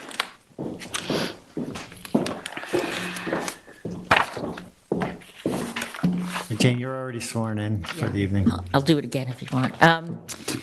Good evening again, Chairman Deline and members of the board. My name is Jane Muring. I live at 32 Ocean Lane. I am not a direct, I did not submit a written comment, so I'm going to go in a little more depth than just summarizing, if I may. I am not a direct neighbor of this property. However, I am compelled to speak to this hearing as I live a bit west in Beach Hampton.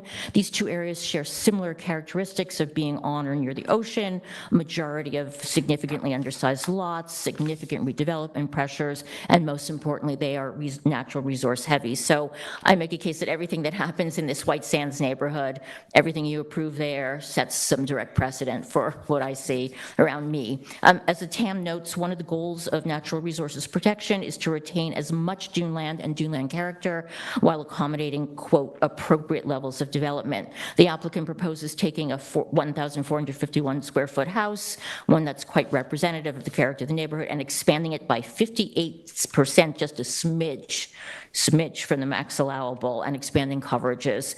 I offer 3 reasons to you this evening why what is proposed in this application does not represent, quote, appropriate level of development for this parcel and neighborhood. First, this lot is 60% substandard, undersized to the zone district minimum, and I venture 90% of the lots in the neighborhood probably are similarly undersized. If some or most or all of the lots here are maxed out, it's clear that creates a type of structural and visible density that's antithetical to the purposes and intent of the zoning. The second reason is does not appear to be appropriate level of development, the clearing. Clearing is to expand, as we talked about, 1,550 or 20%. And I think that incremental clearing is happening on the backside, so it's much greater than 20% of the really precious dune land and dune vegetation that's going to be obliterated. I also note that without any knowledge of what the septic system will be, or we don't know that the clearing isn't going to be even greater than that. The front of the parcel is much more disturbed, I think, so are there not alternative designs where expansion could go in front? They have about 13 and a half feet before they get to their front yard setback minimum, and meaningfully smaller additions also, I would imagine, could be an alternative. Third, putting a roof deck that high up and breaking pyramid significantly represents a true disruption to neighbors' privacy, peaceful enjoyment, as well as dark skies. And then finally, I do want to come back on height. I won't address pyramid because the TAM's done that so fully, but the variance going to 28 and 31 feet with the roof deck on top, this is not an issue that the house is being raised for FEMA. It's not a hardship they need relief from. This is a design desire. And I think this board has been very strict on height variances. I'd go back to Twinkle LLC that you heard and decided a number of months ago. This board unanimously and vigorously defended the max height limitation in the code, and you said these things must be solved architecturally. So, and that house was tucked in the woods for the most part, as opposed to this one that in the TAM, as it says, is going to create such a looming visual impact for the neighbors and everyone to see. So bottom line, if you approve a height variance here, I think it will create a precedent. The floodgates will open. I suggest that there is no mitigation that can offset the detriment to the neighbors of this expansion in height. I just want to say maxing out is never modest. Clearing pristine dune land and dune vegetation is never minor. So that's all. I just also want to remind that the septic system will be needed, and that is can't be considered as mitigation. It would be a requirement. And as I said, I don't know how you make a decision until you know where that septic is going to be sited and how much more clearing will be there. So thank you for hearing me this evening. Thank you. Thank you. Council?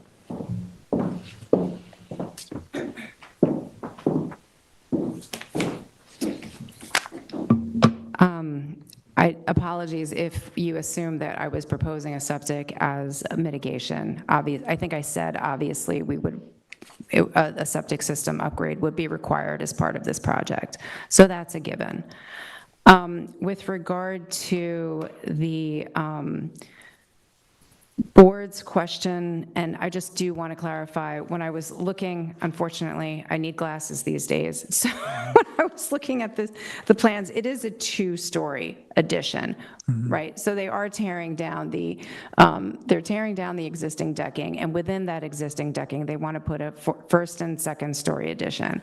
I understand that it sounds to me like the board's greatest concern has to do not necessarily with the two-story addition part, which is really within the existing footprint, but more so with the decking that's proposed beyond that. And with regard to that, I hear the board's concerns, and I will, speak to the applicants about what we can do to address that. Like I said, I have the architect also on the phone and available virtually or through phone if you want to speak to her directly. But I think that the looming structure here is the structure that looms to the west side of my client's property. I don't think that adding the two-story addition within the existing footprint is going to create anything that's out of character with the area. I think with regard to the request for variances and the standards that the criteria that the client needs to show in order to obtain the variances have been established with regard to the two-story addition. And I'm here if you have any more questions. Are you thinking of approaching your applicant, the applicant, about any changes here? Are you going to want any time, or are you going to sit with? If I'm clear that, and if I'm clear that the board's concern is not necessarily with regard to the two-story addition within the decking, I'm not but has sure more to do with the decking. I'm not sure the board's willing to make that leap. I think you've got to take consideration all the comments of the board and the suggestions or the concerns of the board. I don't think you should pinhole the board into what. Yeah, no, I don't mean to. What we prioritize or not. Understood. That's up to you. Yeah. But, because I have grave concerns on increasing the nonconformity on height and pyramid as well. So. In addition, though, with regard to the public's comments that were just made with regard to the area, the suggestion that this proposal is somehow out of character or beyond or greater than what is already existing in the vicinity is exaggerated. Okay, my client's proposal is modest in comparison to the vicinity and what's going on there. And in addition, I mean, really, that's already been stated in the technical analysis memorandum, where he says, the Montauk on the Sea subdivision is an area in town that has seen many applications in front of the ZBA in recent years for redevelopments or additions to the existing properties. So this is, like I said, the precedent has been set. However, understandably, there are issues with regard to the vegetation and the dune and the environment. And, I will certainly reach out to my client and see what we can do to reach some kind of balance with regard to undertaking the effort to live in, to increase the, to construct the first and second story addition so that my clients have more living space and, they have grandchildren that they want to have come visit the property, while, addressing the concerns with regard to the dune vegetation that have been clearly stated by the board. Council, with all due respect, I'm not sure I think that precedence is uniform. I think that each property has its unique characteristics and precedent, and the decisions that are made are based on uniqueness of the property. So to make a statement that that precedent in the neighborhood. It sets your ability to propose what you want. I believe you have a responsibility to prove uniqueness in this property. So I don't know if I'm clear whether that's been met or not. I'm just telling you Okay. where I stand. Okay, I appreciate that. Would you like to hear from the architect? I don't know at this point that that's really, Well, I mean, I don't want to deny the architect an opportunity. Okay. So if, Yeah, she's here. I mean, she's available to address the okay. application. Matt, is there somebody on the line? If I may ask, what is the last name of the architect? It's Lisbeth Thalheimer. That is perfect. Yes, they are holding. Would you like to talk to them? Yes. Okay. Unmuting last four digits. 6223. You are live. Hi, good evening. This is Liz Stahlheimer. I am Anna Kenger's architect. As has been discussed at Excuse me, length, I this just have house to- is... Excuse me, I have to swear you in first. Could you swear Yes. affirm to tell the truth, Oh. the whole truth, and nothing but the truth? Yes. Thank you. Now you can proceed. Okay, thank you. Good evening. As has been discussed, the house is existing non-conforming, and in designing the additions for my client, we did everything we can to not increase the non-conformity.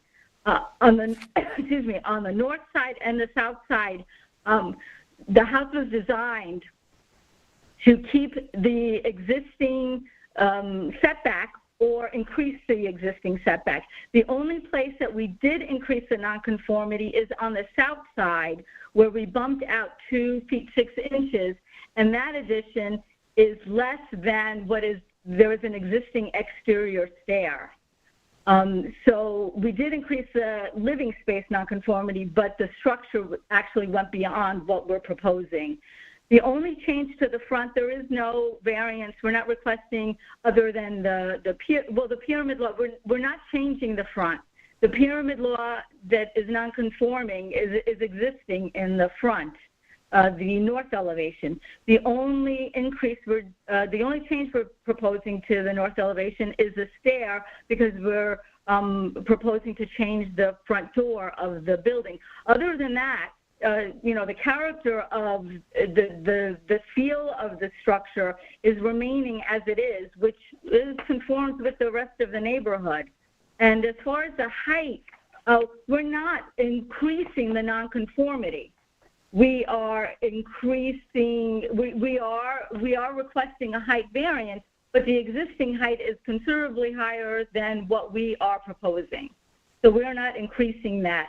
As far as the pyramid law, we, in keeping as much as we could to the north and south, keeping those additions tight, we're not increasing it any further than it is. So we're not increasing any nonconformity.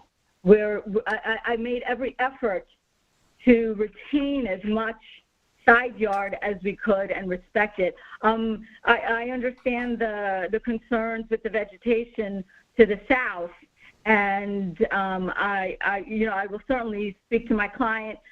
We will, I'm sure that they would be willing to cut back the rear deck. Maybe it'll go straight across if that, just go back 8 feet rather than what we're proposing. If that would, I think that would help alleviate a lot of the, disturbing the vegetation. And I mean, it's not changing the character of the neighborhood in any way, because the front of the residence is going to look almost exactly as it looks now. It's not going to be any taller. It's going to be 2.5 feet wider on one side, and that's considerably set back from the road. So I really strongly disagree with the residents saying that it would change the character of the neighborhood. I really don't think that is the case. And thank you. If you have any questions, I'm Happy to answer anything. Questions all the time? No. Well, we have to, yeah, we'll ask that. That was helpful, by the way. You want to come up? Thank you. Thank you. Thank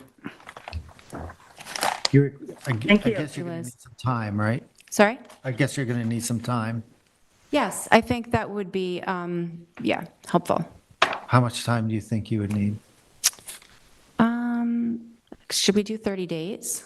We Yeah. can do 30 days. Okay. Keep the record open, not the Sure. hearing. Okay. Yep. Right. So in the matter of Anna Kenger, 60 Osprey Road, Amagansett, Suffolk County Tax Map Number 300-131-01-03, I make a motion to close the record and, I'm sorry, close the public hearing and leave the record open for 30 days. Okay. Thank you. Thank you very much. Second? Yeah, me too. I concur. Thank you, you too. All right, we're going to move into some post-hearing decisions. We'll start off with Muse. You ready for Yeah, Muse? give me a second. Muse, 27 Hopkins Avenue, Montauk, Suffolk Tax Map Number 300-51-1-10.8. The size and location is 12,056 square feet at 27 Hopkins Avenue. Post office, part of Lot 15, part of Lot 14, Surfside Estates, Block 357, filed 7/8/1949, map number 1690 in Montauk. The description is to allow an outdoor shower, pool deck, wooden structure, bin, and fence to remain approximately 138 feet, 107 feet, 100 feet, 93.5 feet, and 51 feet from the freshwater wetland, and a 160 square foot pond to remain approximately 13.1 feet from the front yard lot line and 73 feet from the freshwater wetland. The relief sought is a natural resources special permit pursuant to 255-420 of the East Hampton Town Code, and 4 variances are required for this application. The front yard variance of 16.9 feet variance to 255-1110 is required to allow the pond to remain 13.1 feet from the front yard lot line, where 30 feet is required. Wetland setback variances of 49 feet, 27 feet, and 6.5 feet pursuant to 255-430 to allow the fence, pond, and bin to remain 51 feet, 73 feet, 93.5 feet from freshwater wetland where 100 feet is required, and any other relief necessary. The zoning district was B residence, Zone X flood zone, and the secret class is type 2. And this was yours. Thank you. Go ahead, Terry. Okay. Well, this hearing occurred on October 24th of 2023. The agent was the applicant himself, Thomas Muse. The latest survey that we were working with for this is dated October 10th, 2022, which we received on October 17th, 2022. Okay, this is a number of variances, and it's a very busy application, which has gone on, roughly the owners of the property, they purchased the property in 2000, and they had an NRSP and some variances to do the initial build of the residence back in 2002.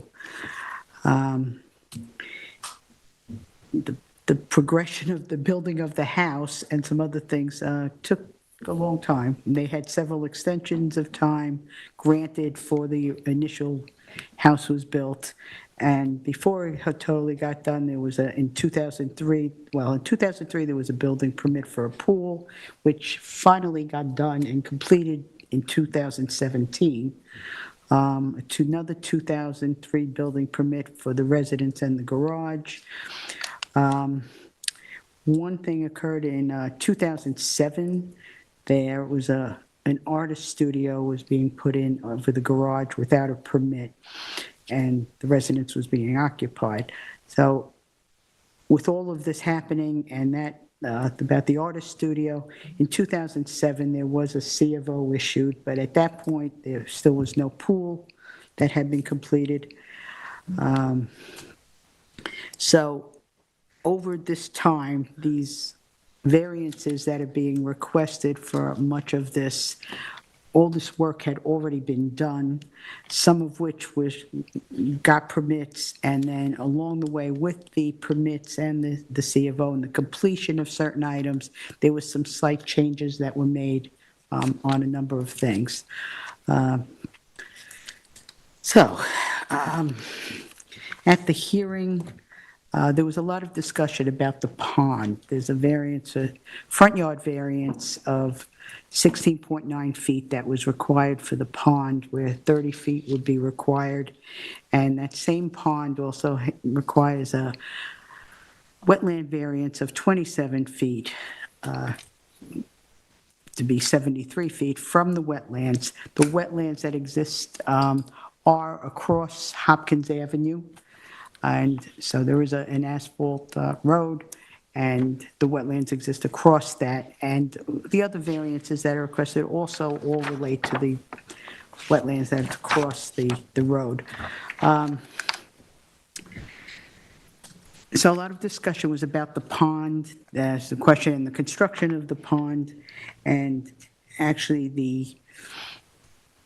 the applicant, actually, they did a very nice job covering it, that the pond was actually used as kind of a swale to capture runoff from the house, rather than, standard leaders and gutters.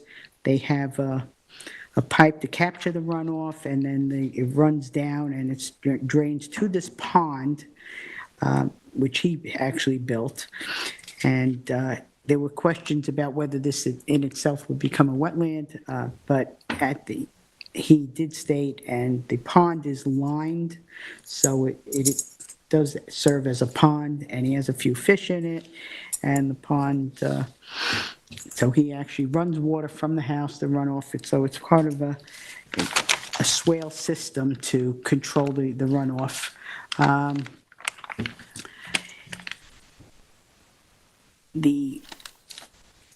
Okay, then there were a number of other items on the projects that existed. When the pool was completed, the deck to the north of the pool ended up being a little bit different than had been approved in the building permit. So this whole application really is to correct these minor differences come up with a final survey, which we have, and correct all these little variances and differences that had existed over time. So, so the deck had changed a little bit, and actually, the wood deck got a little bit larger from the building permit, but in actuality, when it was finally completed, it was actually a better setback from the lot line than was in the building permit. Additionally, the pool, which had a building permit for it, did get done in 2017. That requires an NRSP, as does this portion of the wood deck. They are out of variance territory, but the pool also, in actuality, when it got completed, decreased in size from what had been on the permit. So it went from a 600 square foot pool, I believe it was, down to 448.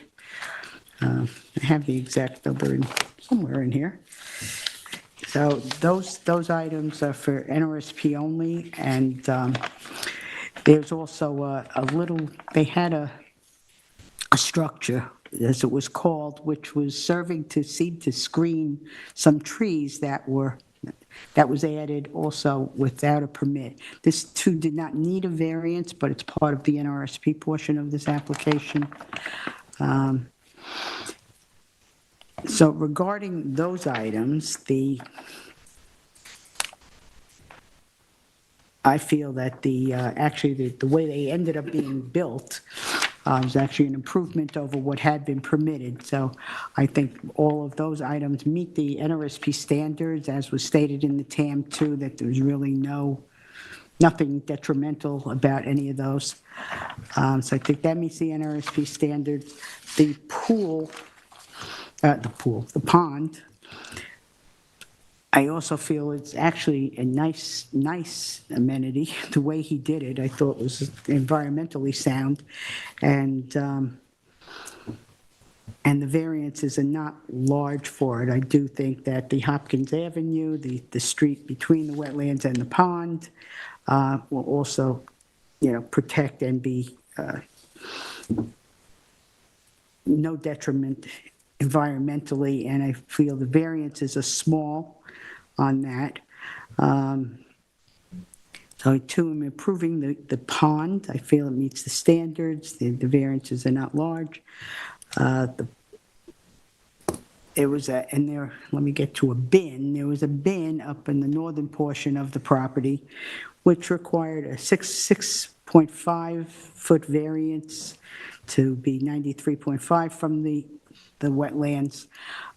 This bin, I actually think, could be moved. However, in the scope of the overall project, I would look to approve that variance for the bin also. Normally, I might not, but in this case, I think, it's the smallest variance that was being requested. So then that leaves on this some fencing. There's 8-foot wire fencing that, 40, well, now let me see. The wire fencing actually is going to be removed. The 8-foot fence. The 8-foot wire fencing in the northern portion where he had a garden and a pergola, and it was in disrepair, but also he's going to be removing that. Then there was some other fencing that was involved with this project, assorted fences.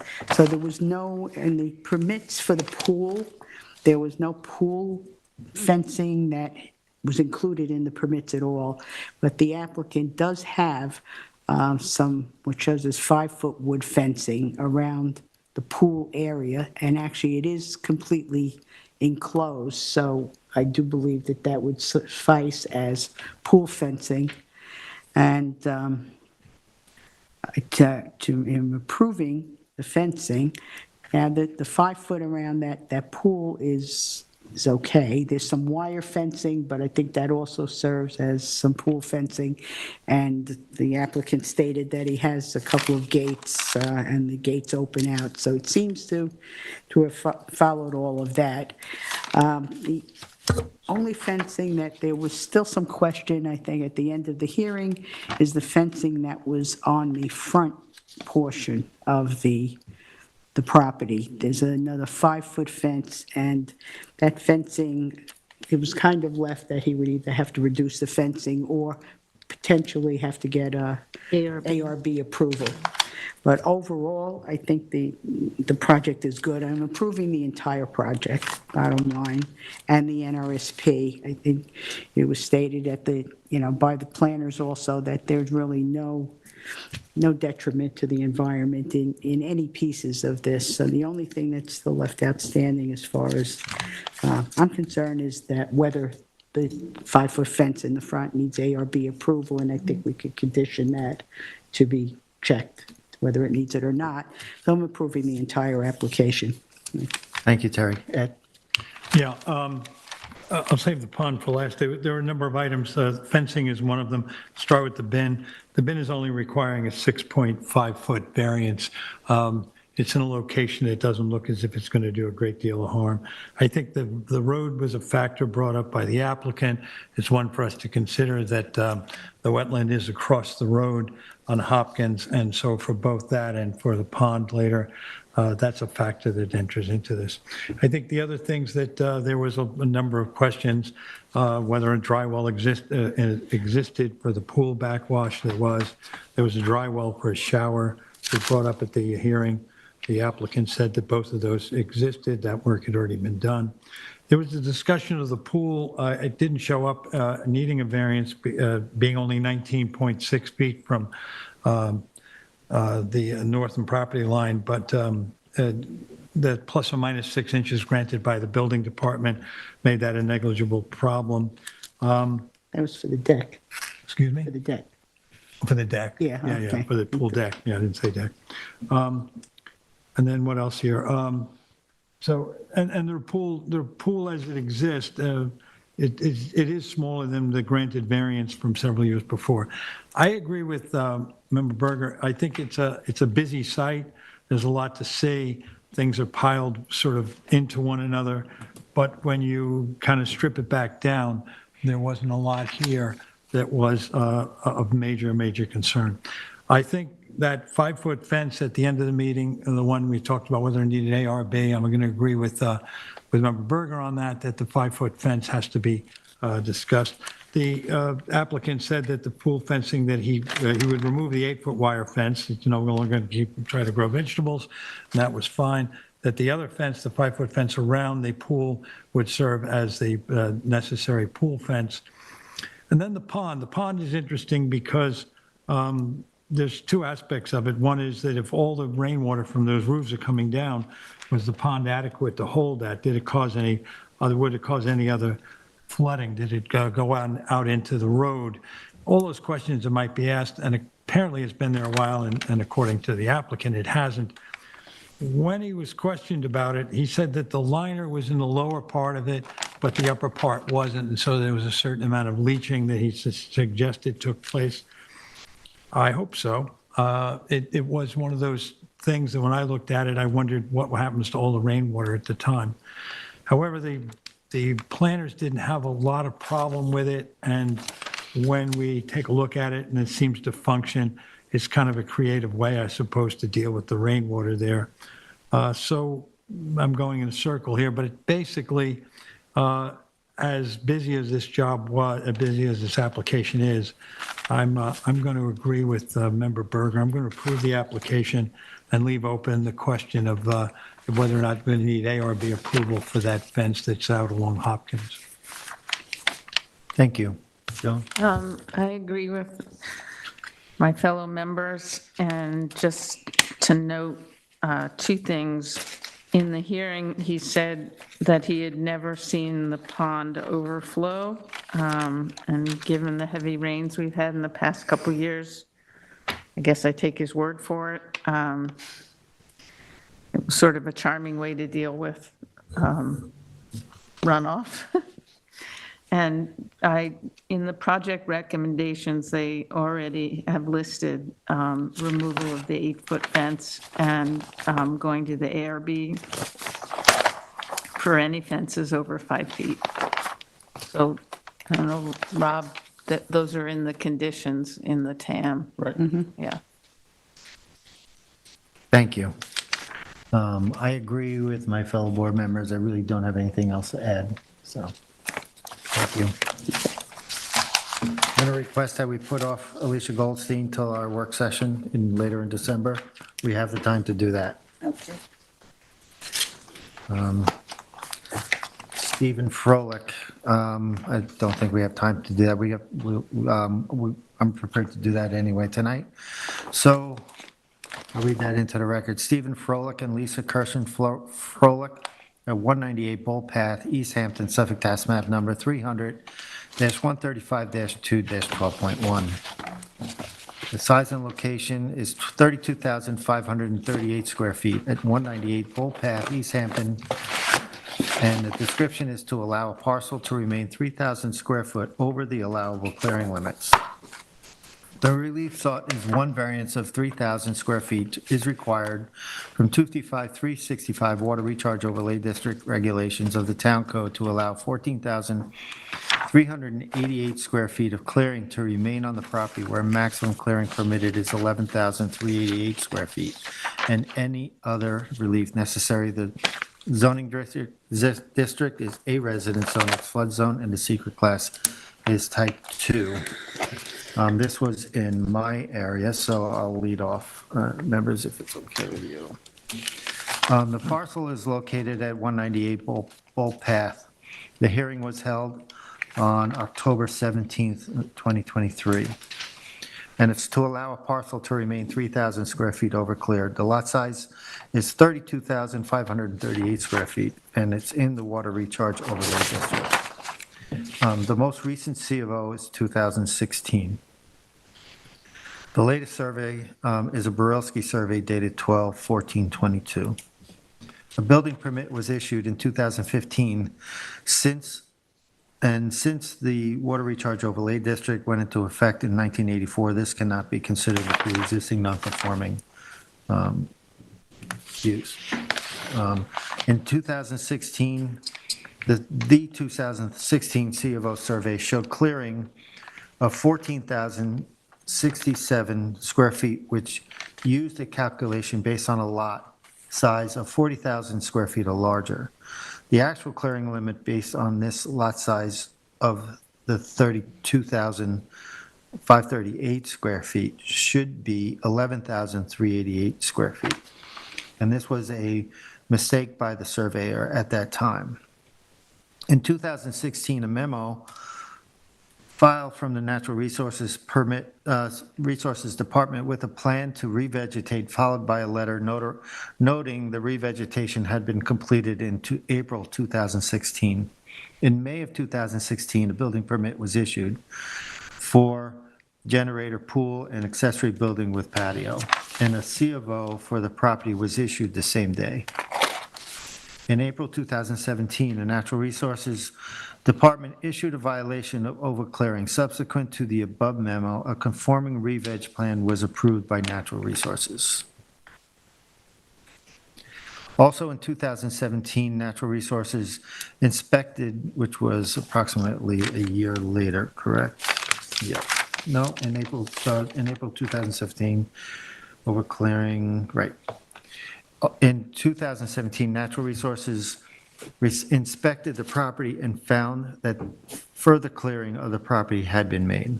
The proposed clearing of 14,388 remains higher than the miscalculated amount of 14,067.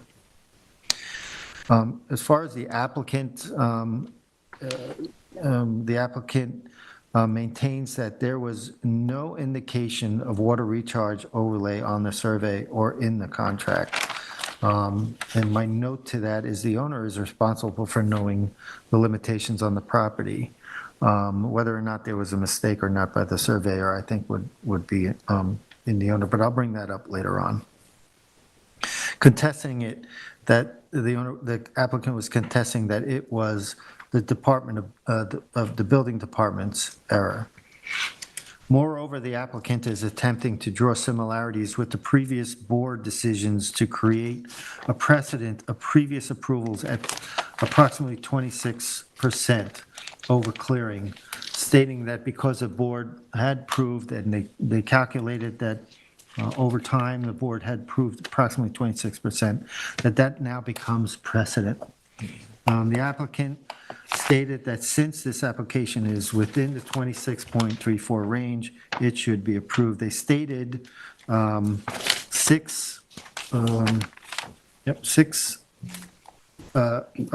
decisions by the board, and they submitted a table, part of their memorandum that listed the applicant, the date of the zoning board decision and the statistics behind it. What I wanted to take a look at, and I did, and I think it's more important to, is I wanted to take a look at the ages, the years that the C of Os were issued with these violations, because I think that's paramount to this decision. The Chafflin case for the C of O was in 2001. The Schuler, the C of O, was in 1987. Swartz, the C of O, was 1990. Solar, the C of O, was 1993. The Rosenstein C of O was in 2014, and Hockman was in 1989. The majority of the cases cited were between 1987 and 1993, with two of them subsequent. Reading the decisions of the listed cases shows that there is uniqueness in each of these variances to not warrant a conclusion of similarity. Instead, the ZBA has considered these uniquenesses in their decision, as they should have. I believe it would be improper for me or this board to accept the applicant's argument of similarity, and therefore precedent should be used. In this instant, the error of the miscalculation falls squarely on the owner and the owner's Surveyor. agent at the time. Furthermore, the applicant can and has shown that the property can become in compliance with the clearing requirements. I think that this application, I would vote to deny it entirely, and unless this board would agree to some type of condition of more revegetation that would be in approval of this board. But as the application stands, I don't believe it meets the standards of approval, natural resources and water recharge overlay as it stands. And I do not believe that it can be compared to precedent in previous cases.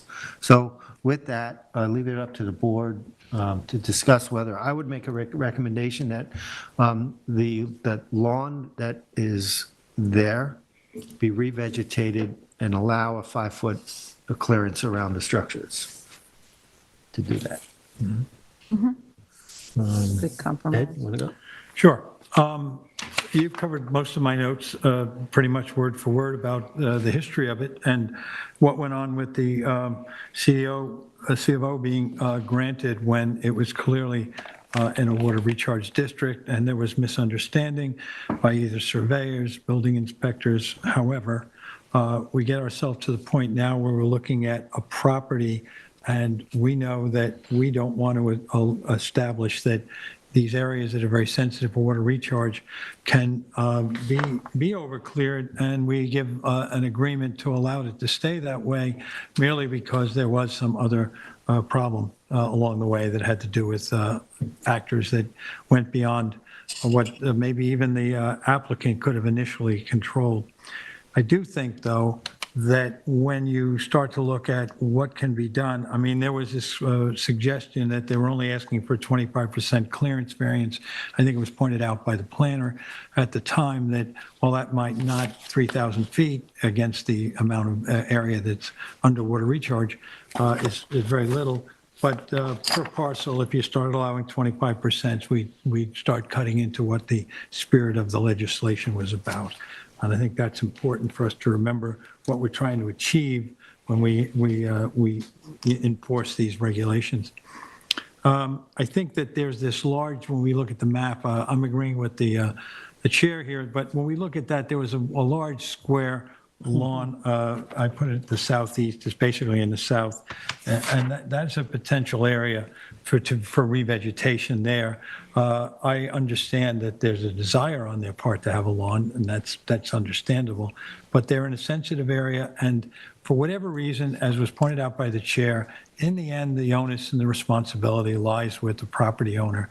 They have to do whatever research is necessary, and if their agent makes the mistake, I don't think it exempts them from responsibility.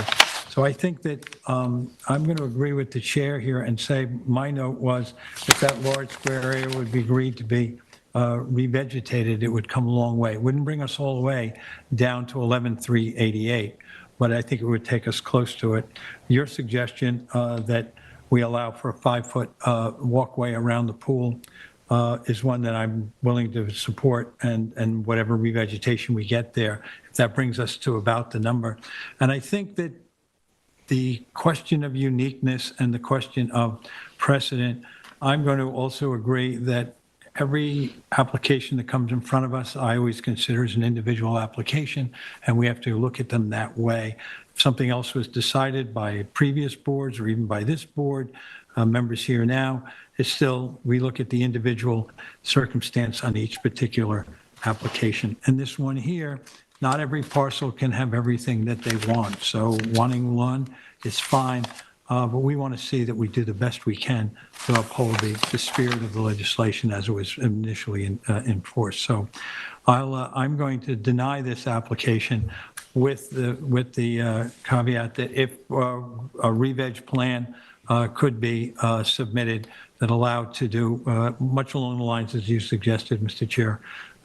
Some area to get around the pool, but to revegetate the rest, I can go with that. But other than that, I will deny this application. Joe?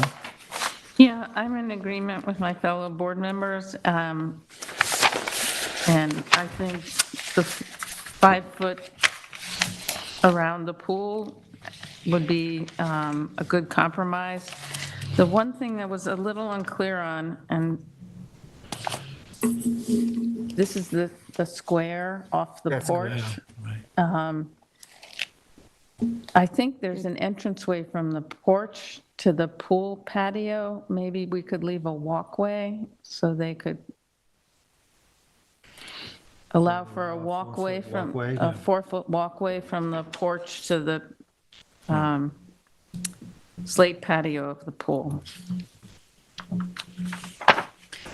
But I agree, and as a matter of law, when the government makes a mistake, it doesn't create a vested right. When the government makes a mistake. When the government makes a mistake? Well, I think, Create a vested and right this is in why the I just overtime. differentiated the Yeah. cases. Yeah. Between 1987, 1993 cases, Yeah. the building department was had a majority of the I would say culpability, if you will, by not checking. But on the later cases, I don't think that's the case, and that's Yeah. why I think this is a unique case. It's a modern case, and I think also the facts of the case prove that it was not. Yeah, well, I remember a number of the ones that they were citing as precedent, and Right. you were on the board too, so there was a time when I believe the calculations were not required to be on the survey. They should have been, but they weren't, so yes, it was put on the town, which is why they did get those variances. I'm a little unclear. I agree on denying this. I'm a little unclear. The square you're talking about, Here, it's this one.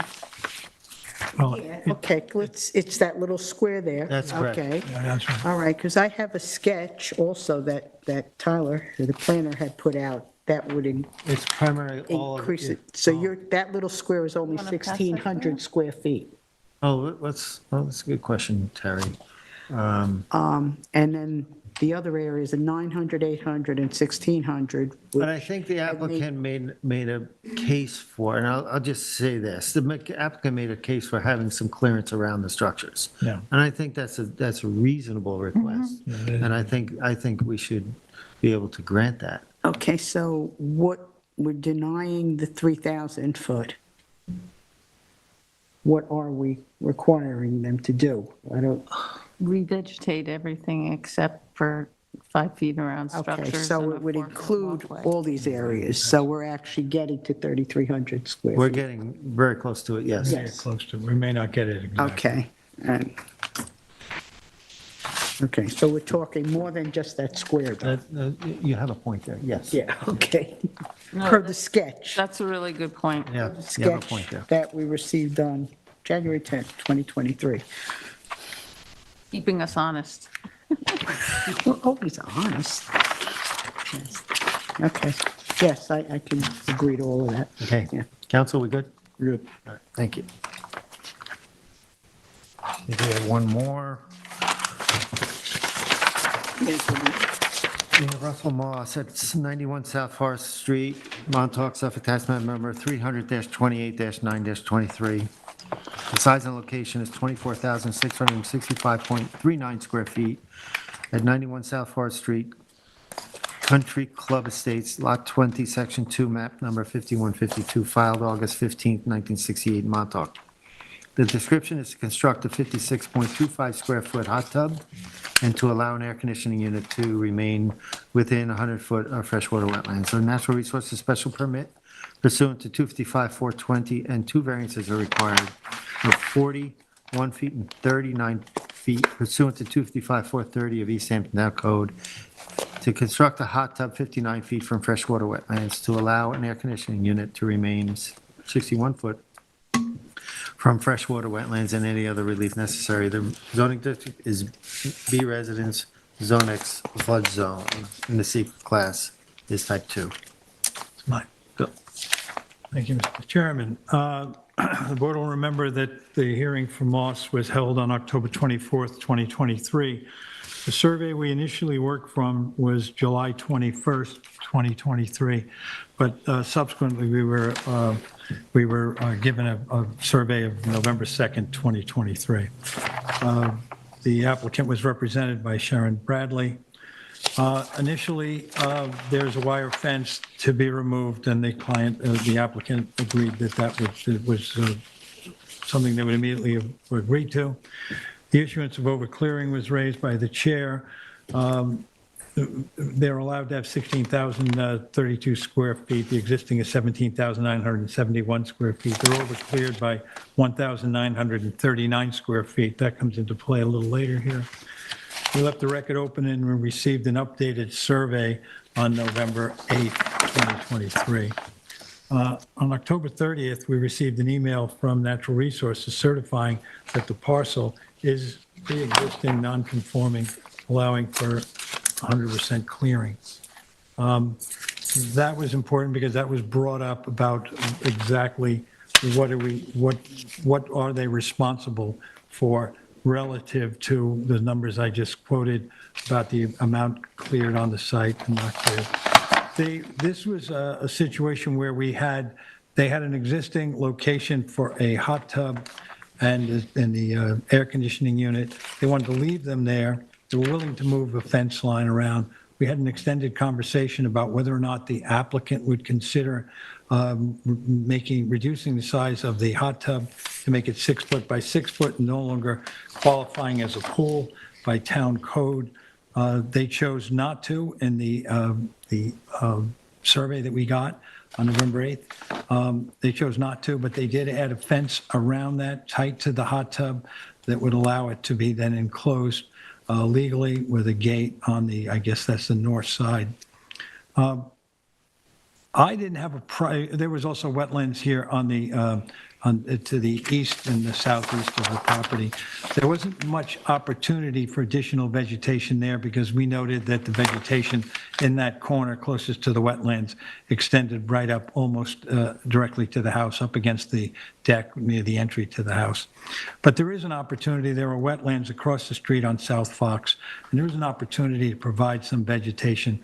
When we left the hearing that night, we asked the applicant representative to consider a smaller hot tub, moving it to another location, and whether or not revegetation made any sense.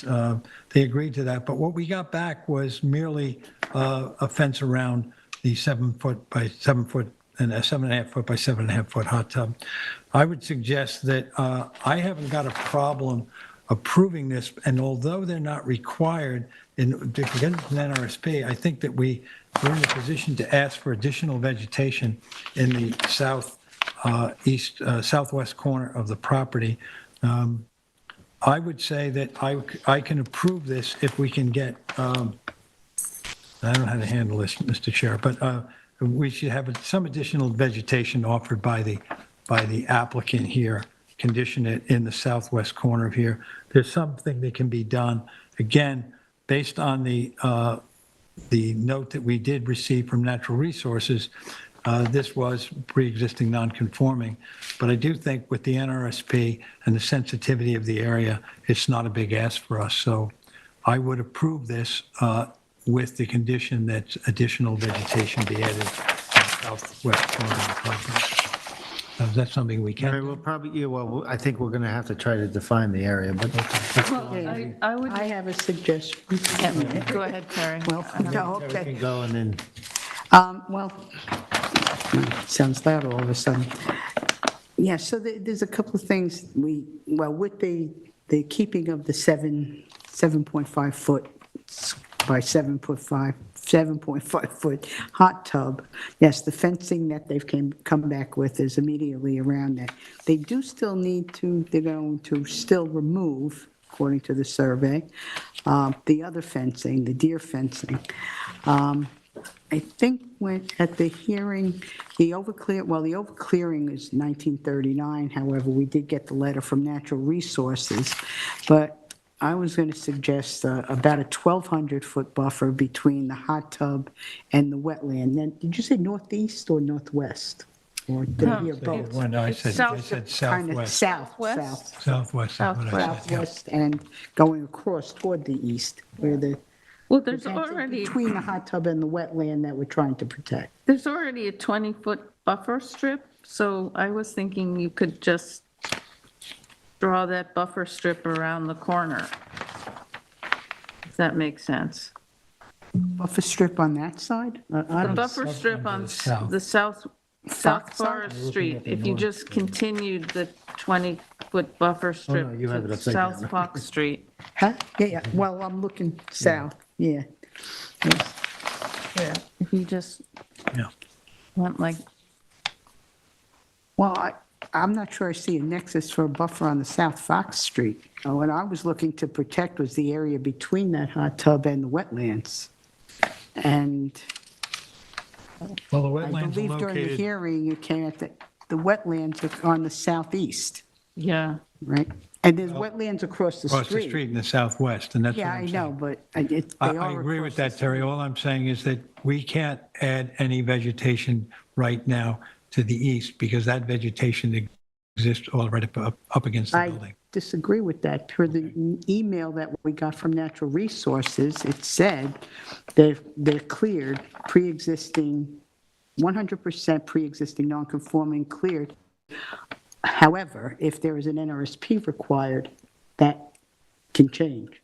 That's right. So we can require some revegetation.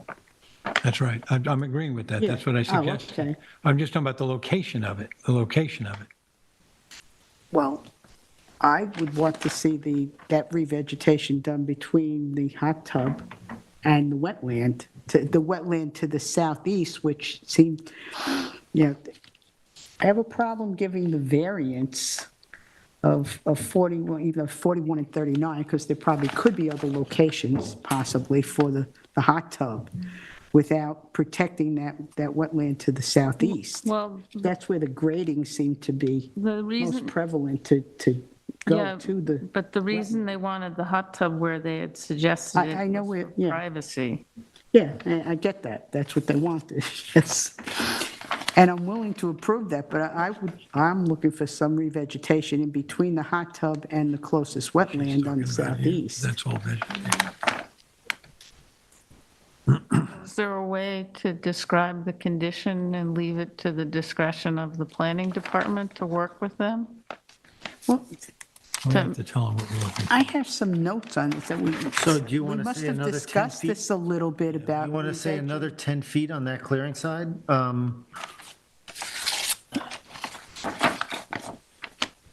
You almost have to draw a straight line. Yeah, I think you. I don't think you can follow that curve. Was there a contour line we can go along? Of course, we don't have the contours, right? Well, yeah, we do. I mean, I think we have to also be careful how much, What?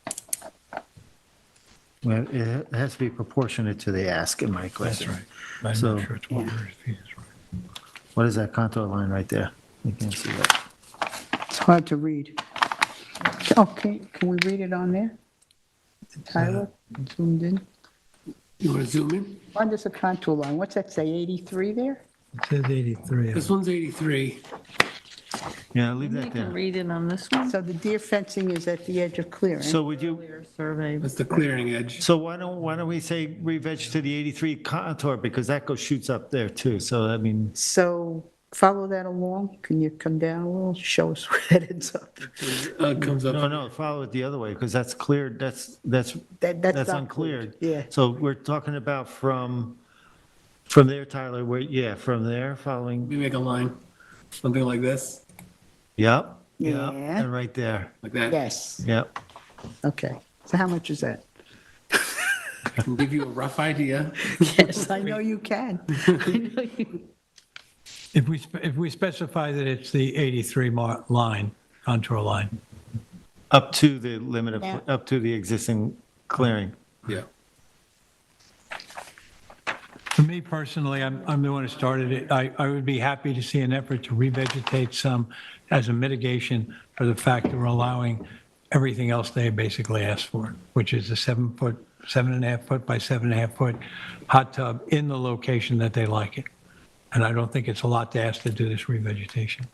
I don't either. I'm not Okay. arguing with you. No, I know you don't. We're just trying to clarify what we're saying. I think it's reasonable to say this, and I would support it. Are we okay with that? I'm okay with it. Location, I'll take. Great.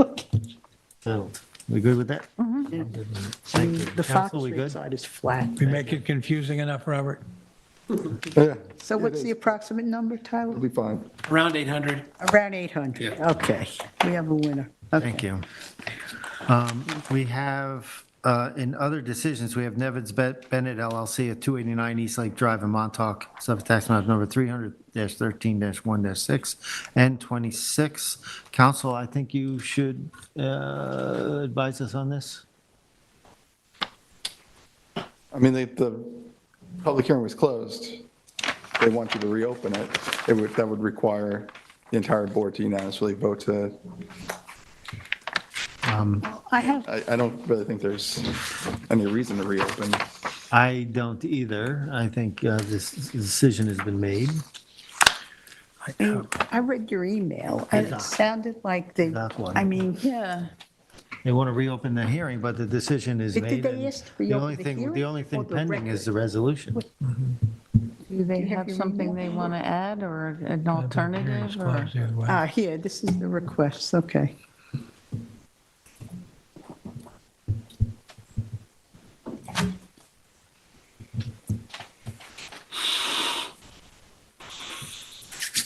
Basically, they're saying they didn't know we were going to make a decision when we made it, On the, right, which That's we did, basically and what we they're could do saying. that, and we did it, yeah. and they wish they know. And then That's basically- following the hearing, blah, blah, blah, that we would have, in the work session on November 28th. Oh, okay, well, they missed it.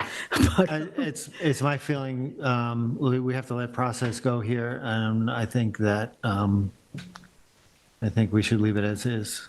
Yeah, I'm going to agree with that. I mean, the hearing was held, it was closed, the public hearing was closed. We went through the normal process. I don't know what the justification is to open the hearing, so I'm agreeing with you. Yeah, I mean, they're not stating anything they'd like to improve upon. And the other point is, that I have, is that they have other options available. We have Well, not they have done the the op- resolution yet. They have the option of withdrawing the They application. can withdraw still, the right? application, Rob? Yeah, that's right. They could so withdraw the they can application. The withdraw option, it. that's the option they and- have. Yeah.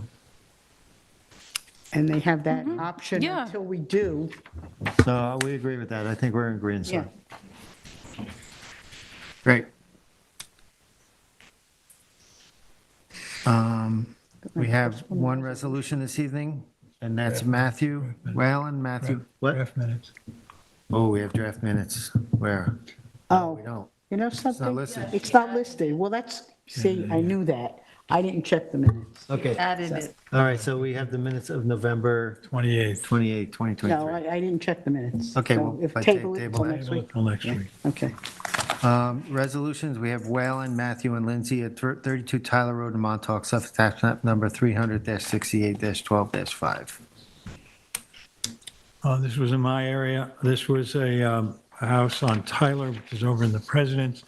It was a tight lot with a fairly good-sized house. They wanted to do a shed that was to the north. That was a problem for the neighbors and a problem for us. They agreed to move it to the south in a more conforming location. They also eliminated the request for a hot tub and a certain amount of patio. We, I don't remember how we voted, we approved it, but I don't remember what that vote was. Was it 5-0 or 4-1? I think it was 4-1, wasn't it? You have that with you, Rob? You know, we were having printer issues today in my office. I couldn't print it out, but I can check my, let me check the email. I thought it was unanimous, actually. I thought it was as well. It was a unanimous decision. Unanimous. Okay, Okay, great. thank you. So it was a unanimous decision. Then in the case of Whalen, Matthew, and Lindsay, 32 Tyler Road, Montauk, Suffolk County Tax Map 300-68-12-05, I'd like to make a motion to accept the determination as written. Second. Concur. And I concur. Thank you. Vice Chair? Okay. I'd like to make a motion to close the Town of East Hampton Zoning Board of Appeals public hearing and work session for December 5th, 2023 at 9:28 PM. Second. Concur. Concur. Thank you.